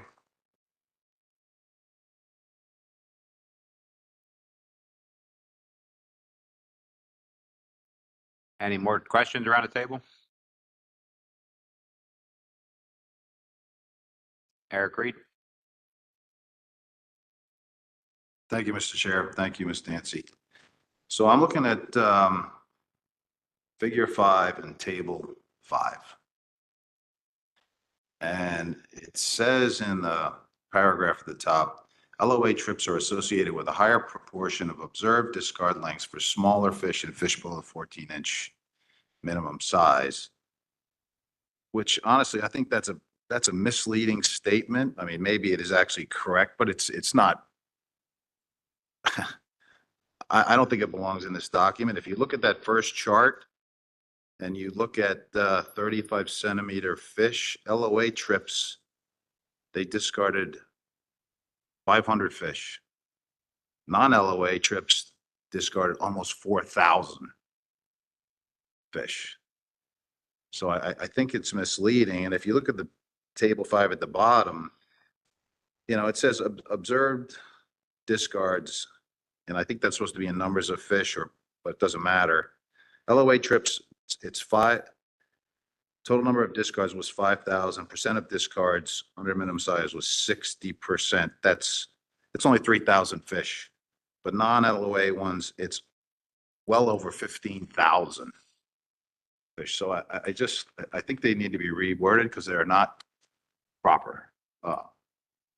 And, you know, it's really disappointing. This was a relatively simple action, and I realize that nothing is simple. But to have this not in effect before fishing year starting in November of 2024 is, I said it at the PDT meeting, and I'm going to say it again. I am just like James Fletcher, and I am totally frustrated with this. It just seems ridiculous to me that you have 2 options under option 1, and you have 2 options under option 3, and now we're introducing all this other stuff, which I'm not saying it's not necessary. And, you know, I realize the commission has got to get in the game here, but this is a federal action, and I'm not sure why we can't move this ahead and have it in place for November 1st, 2024. So it's just really disappointing. It is the only commercial action we're considering for Fluke this time around, the only one. And it would benefit the industry greatly if we could get this done, but we just don't seem to want to get it done. So I do have a motion if you'd like to address alternatives 2. Whenever you're ready, Mr. Chair. But I'm just sorry, but I am aggravated. All right, hang on 1 second with your motion. Is there any more comment around the table?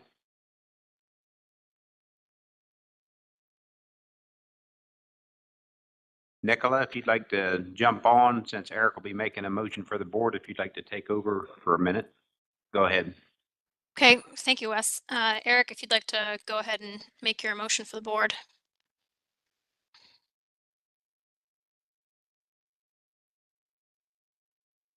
Can you hear me? I can hear you fine. I was just Okay. waiting for the chair to acknowledge the fact that I would like to make a motion. So for the board, I would like to move to remove alternative 2C from this document. And the rationale for that is basically in the last paragraph of the description of that alternative. It's more delay, it's more complicated. It seems to me that it's unnecessary. Alternative 2B certainly would address the way things are now, and it does say in practice, this is not expected to increase the amount of summer flounder that is discarded before consideration of rescinding the exemption. So it reflects what we're doing now. It doesn't affect discards, and I don't see why we should consider another alternative that's going to cause more delay. Thank you. Thank you, Eric. Is there a second from the board?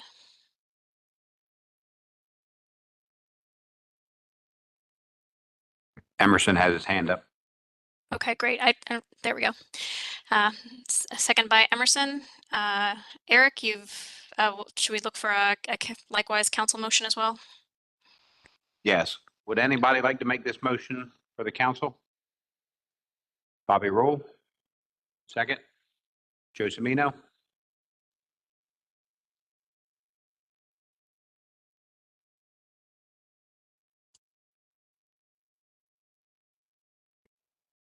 Any further discussion on the motion for the council or the board?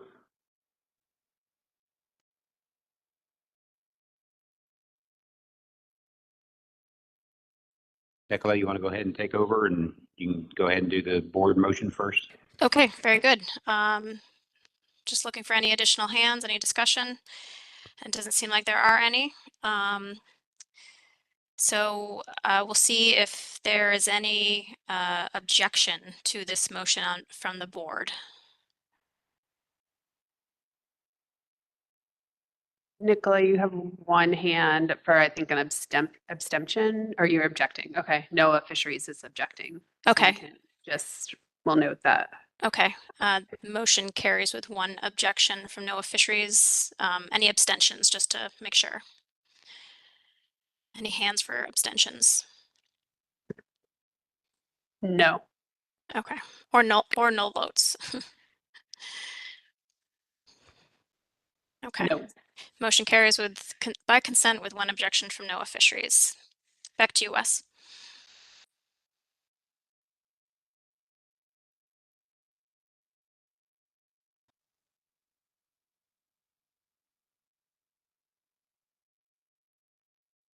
Mike Penny. Thanks. Sorry that, we didn't really take any comment on this motion. I guess the reason I opposed it for the board is just concern that alternative 2B, or the remaining alternatives, if we take 2C out, there's no room for second guessing. There's no room for review. It's automatic. If the trigger's reached, we rescind the program. No opportunity for the council, the monitoring committee, the industry to provide additional information as to maybe why in 1 year it was exceeded. It's just gone. And yeah, 2C is additional work, but it's the work to understand what's behind exceeding the trigger. And maybe what's behind exceeding the trigger would provide a rationale to not rescind the program and allow the industry to keep fishing under the exemption. So that's why I opposed it. Sort of caught, us a little bit off guard to consider removing it at this stage. So I didn't jump in quick enough before the board had an opportunity to vote. But that was my rationale for opposing the motion. Thanks.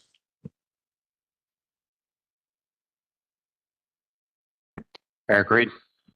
Yeah, thank you, Mr. Chair, and thank you, Mr. Penny. But I'm looking at alternative 2B, and it doesn't say will, it says the regional administrator may terminate. And it says it twice in the same paragraph. So I think there is flexibility there. So, Mike? I mean, it's true, but I don't know on what basis would I not, like, how would I make that decision? We've exceeded the trigger. There's no opportunity. There's nothing in the program. There's no expectation that the monitoring committee will take a look at it. Or the board or the council will have a conversation, engage with the AP. We're going to get data and the data is going to say we've exceeded. I'm probably going to suspend it unless I had a real strong reason not to. But 2C gives us that, it's that additional opportunity to understand why the trigger was exceeded before we take an action to rescind it. Eric.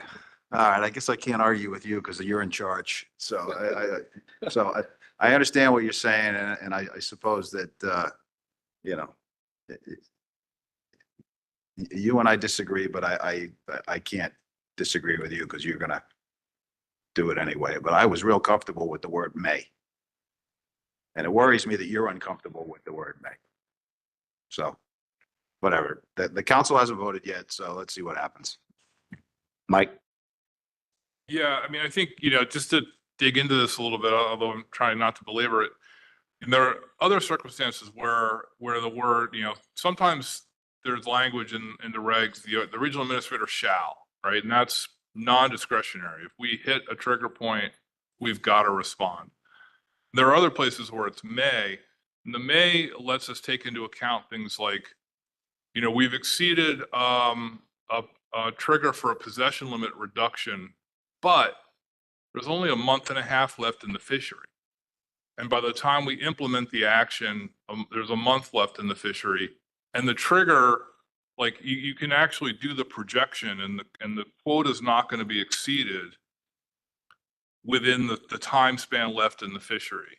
And so we don't have an automatic you must or you shall, because we want that flexibility to review and say, well, what happens if we don't implement this? Will the quota be exceeded? But this isn't that type of situation. And so I'm not really sure what basis we would consider whether or not to implement to rescind the program. And so if, you know, and ultimately, so, you know, I'm the decider. I think if the council and the board eliminate 2C, then 2C is eliminated, and it's going to be up to us to figure out what may means. But I was just at this point in time, since we're not planning to take final action until, you know, August or October, it seems like leave this in there for now was my thought, and we'll, you know, the monitoring committee and the FMAC can work a little bit more on what that review would look like, and try to minimize the burden and the workload, but still have an opportunity to review the data before we take an action. Dan Farnham. Yeah, thank you, Mr. Chair.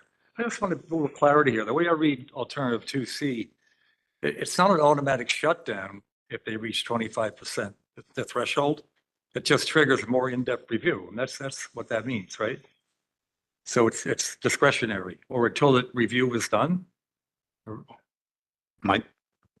Yeah, I mean, to try to be as clear as possible, the way I view the difference between 2B and 2C.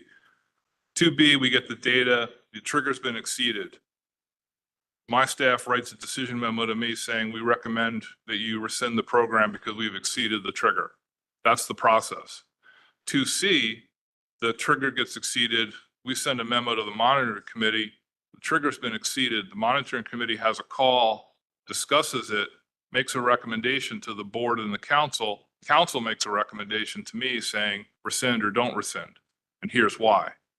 So that's 2C. That's the process that I would recommend that we consider, because it's the public, transparent, open process before we make a decision to rescind the program. Dan? Yep, thank you. So to that note, then 2B is an annual program. If you exceed 25%, you shut down, you start over again the following year without a review. That's what would 2C give you? So I guess I would look to ask staff, is the intention that under 2B, the program is rescinded just for that fishing year, and then it's it starts back up again, or is it that it's rescinded until the council and the board, restart the program? The intent was to match the current regulations, which state that it's for the remainder of the season. So I guess, yeah, in theory, you could revisit the question before the next season starts. I have a point of order, Mr. Chairman. Adam? So obviously, this is a very important discussion, but we were in the middle of a vote. And given these joint meetings that we have, I'm concerned taking up this comment in the middle of a vote it's concerning to me.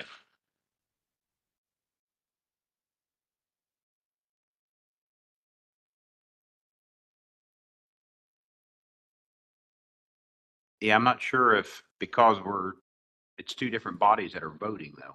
So maybe we're having discussion in the middle of it.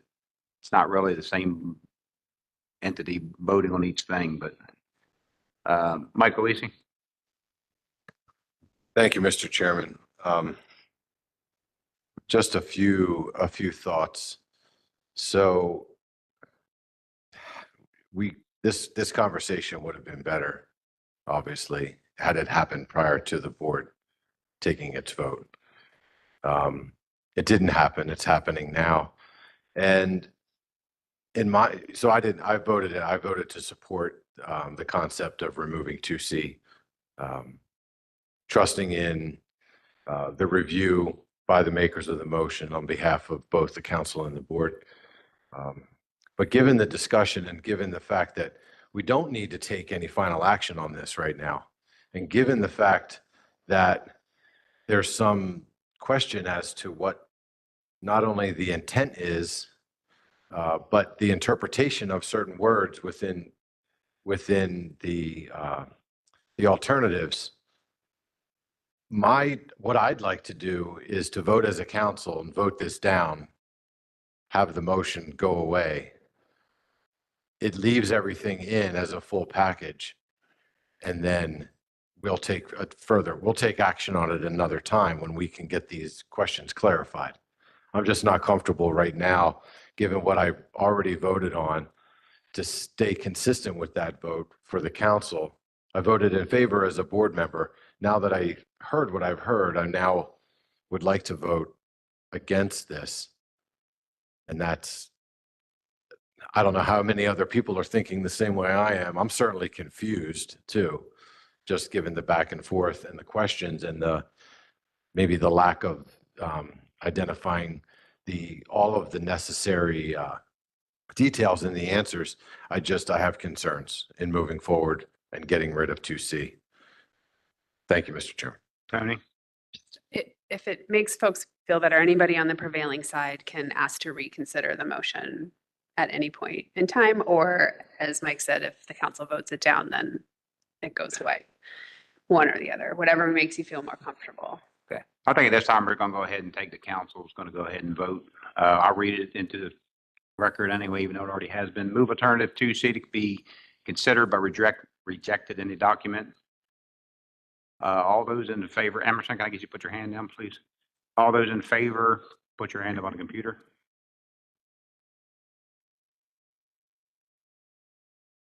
Seeing none, all those opposed?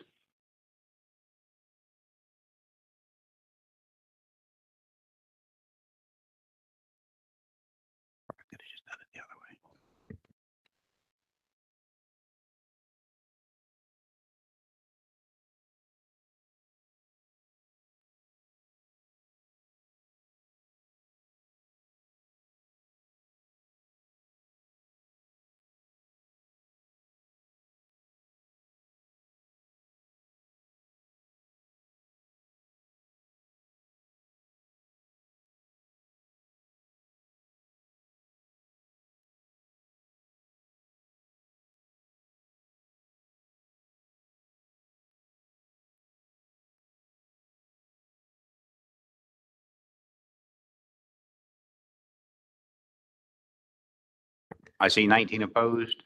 Any abstentions? Motion fails 0-19-0. Mike? Yeah, thank you, Mr. Chairman. Just a quick comment. So I just want to put on the record, my vote against this was procedural and not based on the actual intent of what the original motion was. It's just based on, the comments I made. I just wanted to be clear.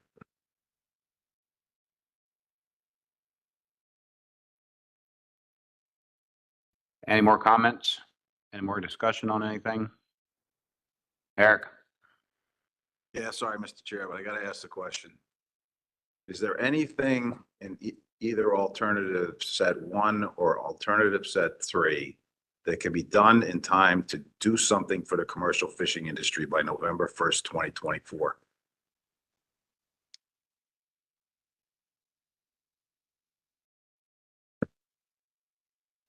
I'm going to say no, but I'll look over to Mike and see if he's got an answer. Outside of the council process? Take it any way I can get it, Mike. I mean, whatever, you got something you can come up with, that would be awesome.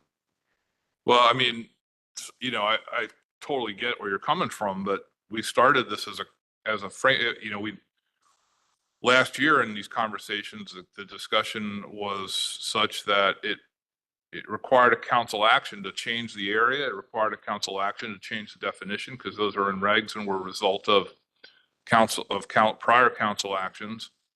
It was the board, the ASMC board said this has to be a joint action because it affects state regulations as well. So I think we're in a position where the framework's got to get done before anything can change, and it's got to be done by both bodies. Geez, I was hoping you would say you may be able to find something that would help me out. So I had to ask it. That's all. I had to ask it. Mike? Yeah, I mean, there's a reason why back in December, I argued for initiating the action back in December, the hopes that the council could complete the action in April, which was, as I said back then, was the only way it was going to be implemented by November 1st was if final action was in April.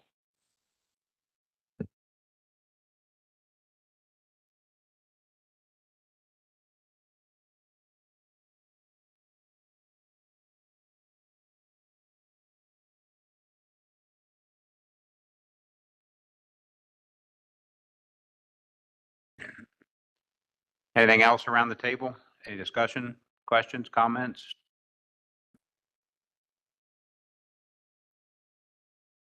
Mike? Thank you, Mr. Chairman. In order to keep things moving, I can make a motion on behalf of both the board and the council.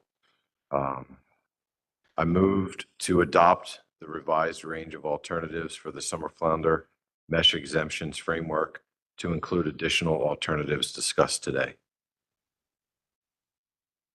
Do I have a second from the council? Joe Grist? And he's going to make it for both.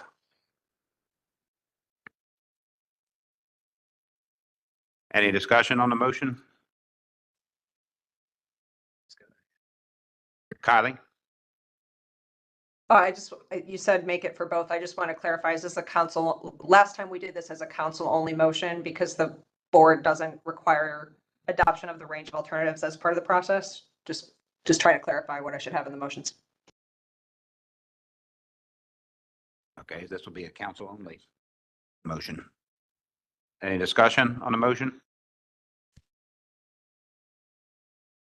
So I'm just looking for clarification on the motion. Because one of the things that Kylie described in her presentation was the idea for future monitoring. There were two options. One was a VTR, a gear code added to the VTR. And the second was a letter of authorization program to be developed. And the staff note is that if they're going to, going the letter of authorization route, an alternative should be added to the document. And so I'm wondering if the intent of the maker of the motion is when, where it says in the motion to include additional alternatives, if that was encompassed by that, or if the council's not taking action on a potential letter of authorization.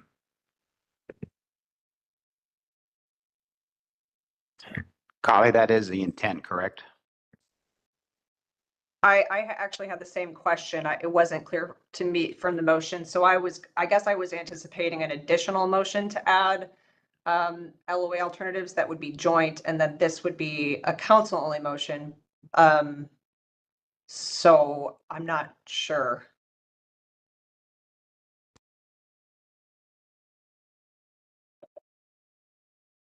I suppose you could add, if that is the intent, we could add that to this motion and just make it a joint motion if that is okay within the board's process. Tony?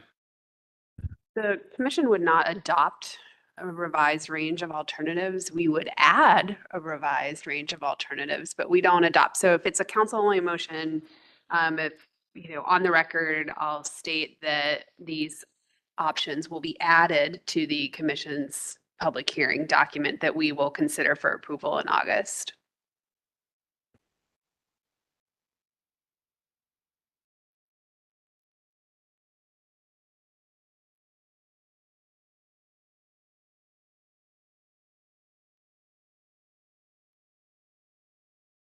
Dan Farnham? Yep, thank you, Mr. Chair. The way I read it right now, the addition of a FlyNet LOA may delay implementation of this action, which is the last thing I think anybody around this table wants at this point. Would it be an option to add an LOA program after this action's been developed down the road?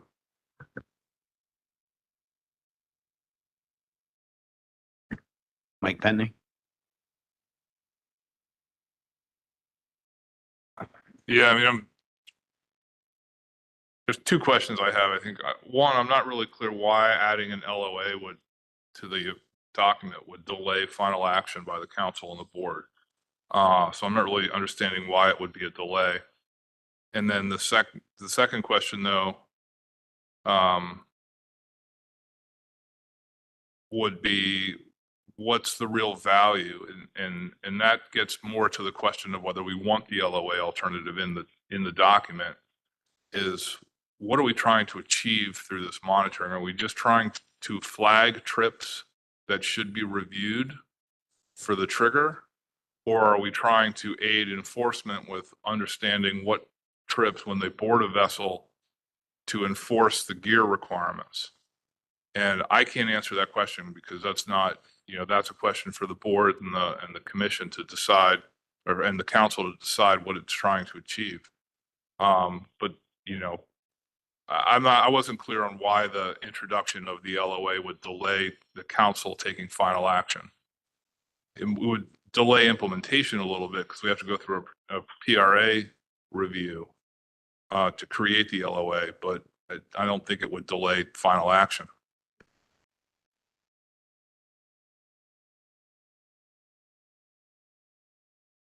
Mike Felici? Okay, thank you, Mr. Chairman. Given the discussion, I would move to postpone this action until we have a discussion regarding the alternative sets to create a letter of authorization.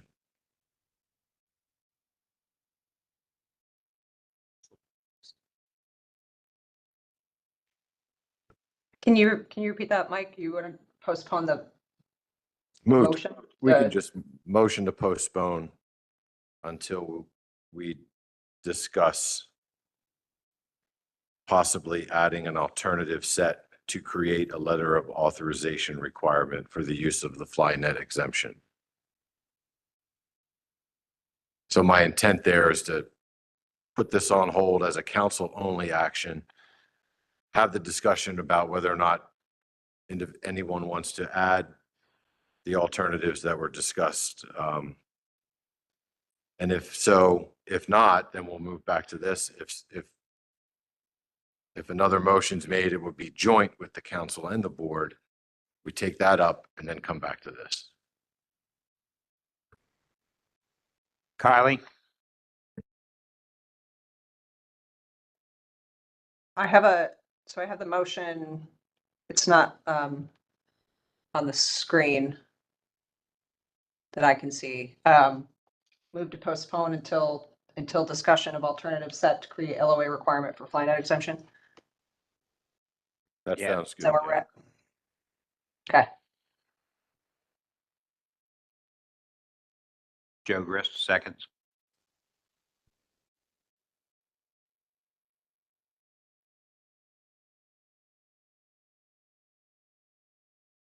Dan, you have your hand up? You, Mr. Chair, thank you.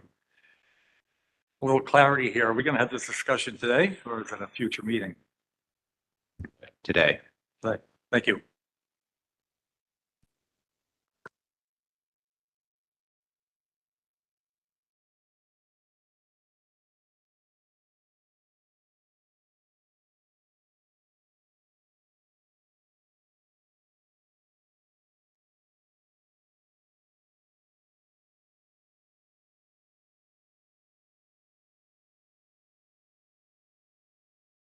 Any opposition to postponing this? Seeing none, we will continue on and look to possibly somebody make a motion to add an alternative set to read a letter of authorization requirement for use of the Flounder exemption.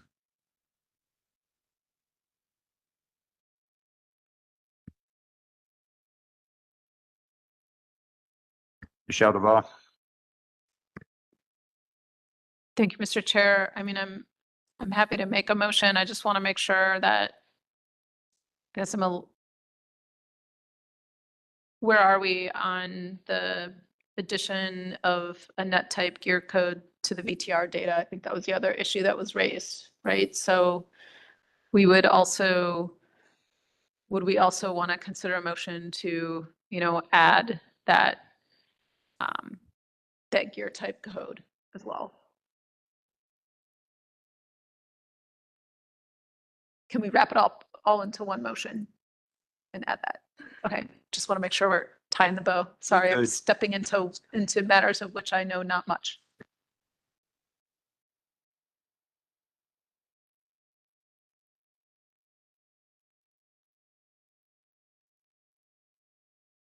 Kylie, did you raise your hand? Yeah, I'm having a little trouble, maybe following with the discussion in the room. So was that a comment to add that to this draft motion? Has somebody made this motion? Michelle? Yeah, Kylie, I was asking the question if we could add to the motion addition of a new gear type in the VTR data as was, suggested for council consideration in the briefing materials. Or would it be better to just have a separate motion for that?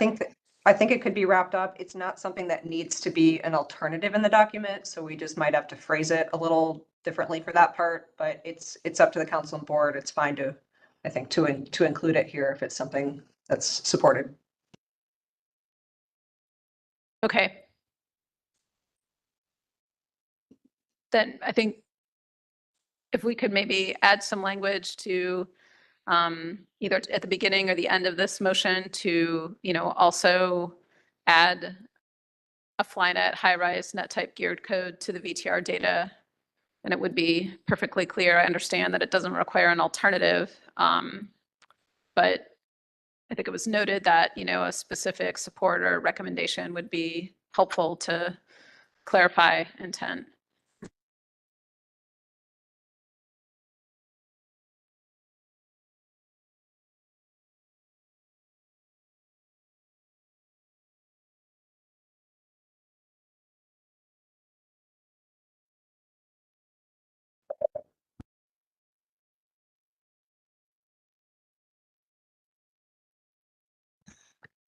Bobby?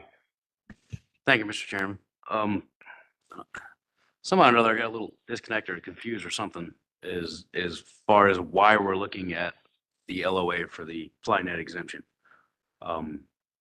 It seems to me that there's a couple of other options available that we could use that are not as time consuming and burdensome as getting a LOA. I mean, you could simply use a VTR declaration prior to trip or EPTR. a declaration on the Skymeter boat tracks. If you intend to utilize that particular exemption for that particular trip, it seems like an LOA is a very complicated way of dealing with it when we have a couple of other items that are much more streamlined.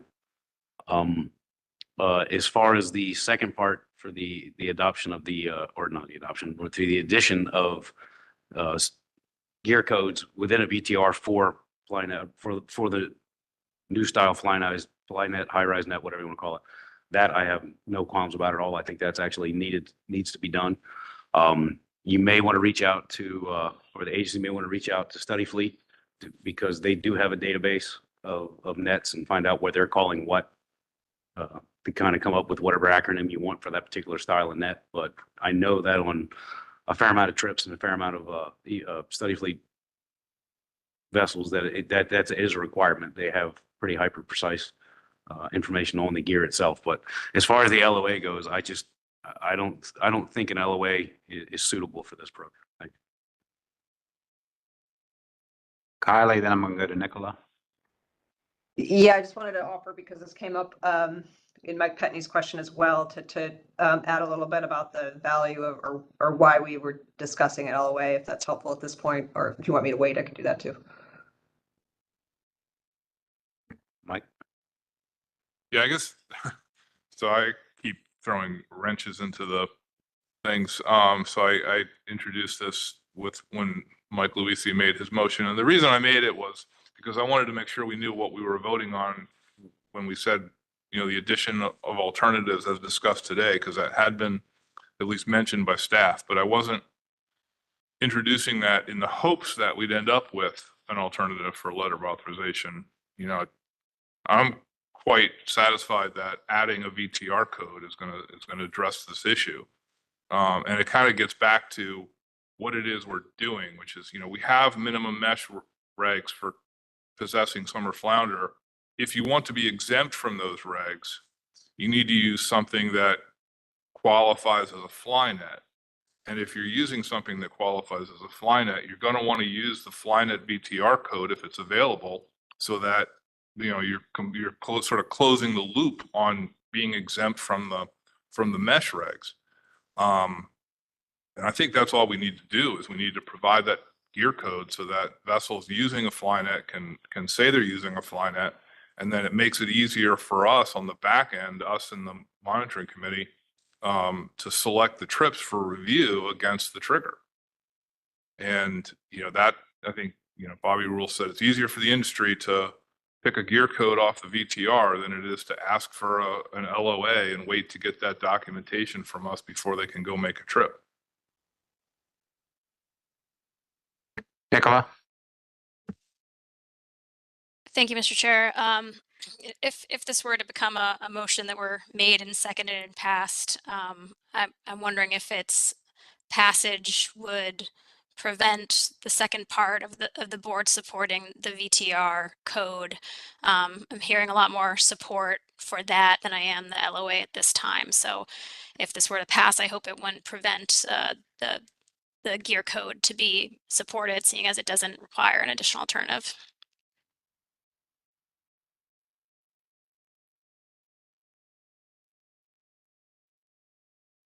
Dan Farnham? Thank you, Mr. Chair. I want to echo what I've been hearing, that I'm in favor of using, developing a gear code for the FlyNet exemption. An LOA is a different story. I mean, you have to develop it. Is it going to be a 7-day minimum, 30-day minimum requirement? The only gear on board? There's a lot more to it than just saying we're going to have one. You have to develop it. And in my mind, the development process can delay this action. So I'm in favor of eliminating that. Thank you. Eric Reed? Yeah, I'm in agreement with Bobby and Mike and Dan. I mean, we've got an LOA now we're trying to address. So I've been talking about it for 5 years. The last thing I want is another LOA that I'm not going to be around to talk about. But that's not quite true, because I'll still be on the commission, maybe. But it's ridiculous it's ridiculous. Do the gear code, we're done. But I do have a process question. So is this a council only motion? So the commission is going to vote for this as well? Well, nobody's really made this yet, so it's not a motion at all yet. Okay, okay, because I didn't know if it, well, I don't know if we have to split it into two motions because of the process itself or not. That's up to you, Mr. Chair. Thank you. Emerson? Thank you, Mr. Chairman. I was going to make a motion to split the motion, but I guess we don't have a motion. So on behalf of the board, then I would make a motion that the board supports just the second part of what was just up on the screen. Board supports the addition of a Flynet high-rise gear code to the VTR, and I'm going to say the VTR and Observer database if we need to add it to the Observer database. Tony? I don't think we need a motion for this part of the addition because this is just language in the document. It's not an alternative as I think that's what I'm being whispered in one ear. And then I think that's what Kylie said as well, but Kylie can confirm. So if it's not an alternative and we see agreement around the table, then we can just add that language to the document. Yeah, Kylie? I don't think a motion is needed, but it's, you know, it's not bad to have support on the record for this, as I understand. So up to you, Mr. Chair.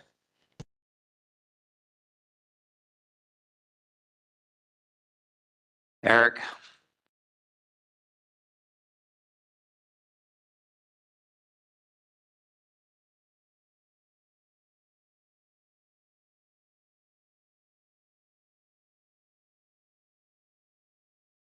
All right, it's been, for the board, it's been brought up by Emerson Hasbrook, seconded by Eric Reed. Does the council want to make the same motion? Dan Farnham? Peter Hughes, seconds.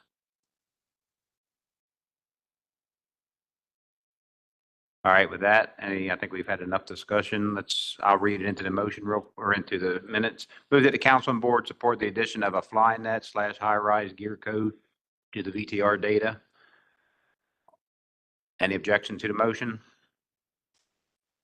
Any abstentions? Motion passes unanimous. Nicola? And to the board, is there any objection from the board? There are no hands in the room. Motion carries by consent.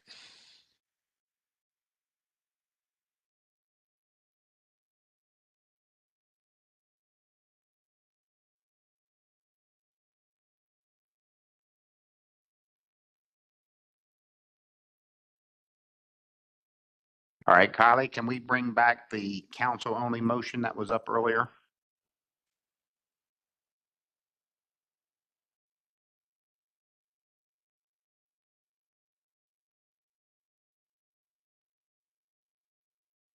Is there any more discussion on this motion? Kylie?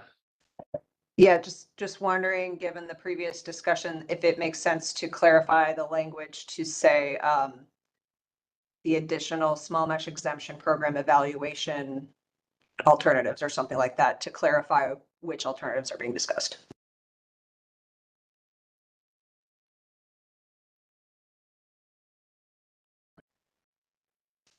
And I have no idea why it's repeating the language on the document. Sorry about that.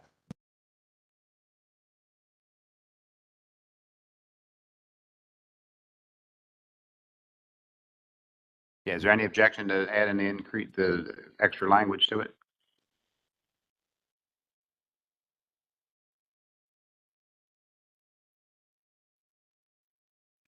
Yeah, if you want to go ahead and type it in, Kylie?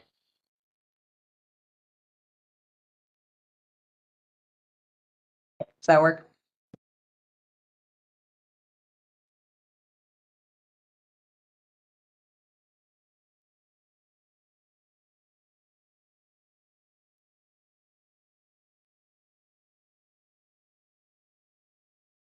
As discussed today.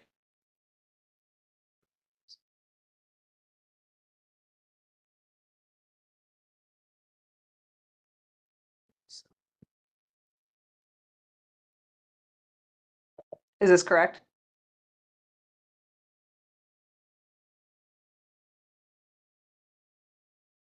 All right, I'm going to go ahead and call the question. I'll read it into the minutes. I move to adopt the revised range of alternatives for the summer flounder mesh exemptions framework to include additional SMEP evaluation alternatives as discussed today.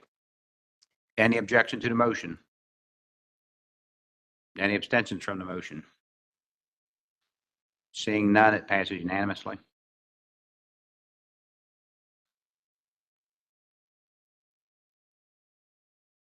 Kylie, is there anything else you need to bring before us today?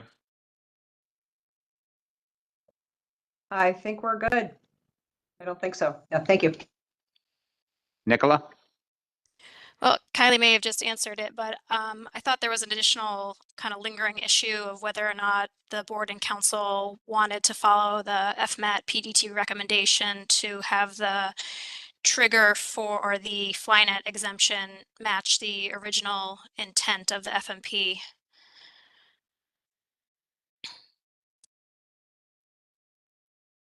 Kylie? Yeah, I think that is something that needs discussion. I think, I think we covered kind of the more urgent issues that needed to be addressed today. And I think that is something that we would like some feedback on at some point. I don't think it necessarily has to be at this meeting. But if you would like to discuss it, yeah, happy to take feedback on it. Well, personally, I would support that, but if given the hour, we can keep it for next meeting if that works. Yeah, I think we're all in agreement with that on this end. With that, thank you, Kylie. Thank you to the board for being here. Got a couple of announcements for tonight. Tom, you want to give us a heads up, I guess, about the meeting tonight? I mean, Tim, you want to give us the information tonight about the meeting starts here at 6? And yeah, you want to say anything about it or? Yeah, I think our crew's already here. Maybe they can shed some light on it back there. If Gary wants to come up.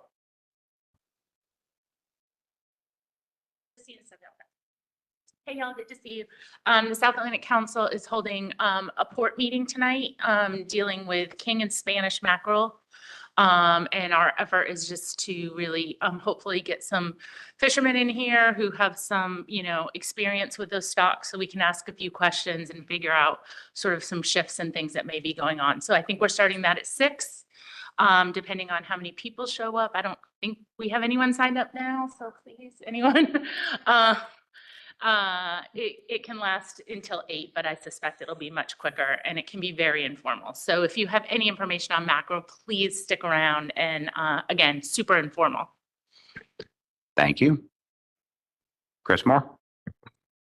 Thank you, Mr. Chair. So for folks that didn't catch it, that meeting is going to occur here. So it starts at 6, goes to 8. We also have hospitality tonight. So that's in the Peconic meeting room back in the hotel. So if you're not familiar with the hotel, go in the front door, go towards the back, look for the pool. It's back in that area, back in there on the first floor. It's the Peconic meeting room. And that'll start as soon as you get there. Everyone's invited, and we'll see you there. Thanks. With that, thank you, everyone. We will be back at 9 o'clock tomorrow morning to discuss clams and coho.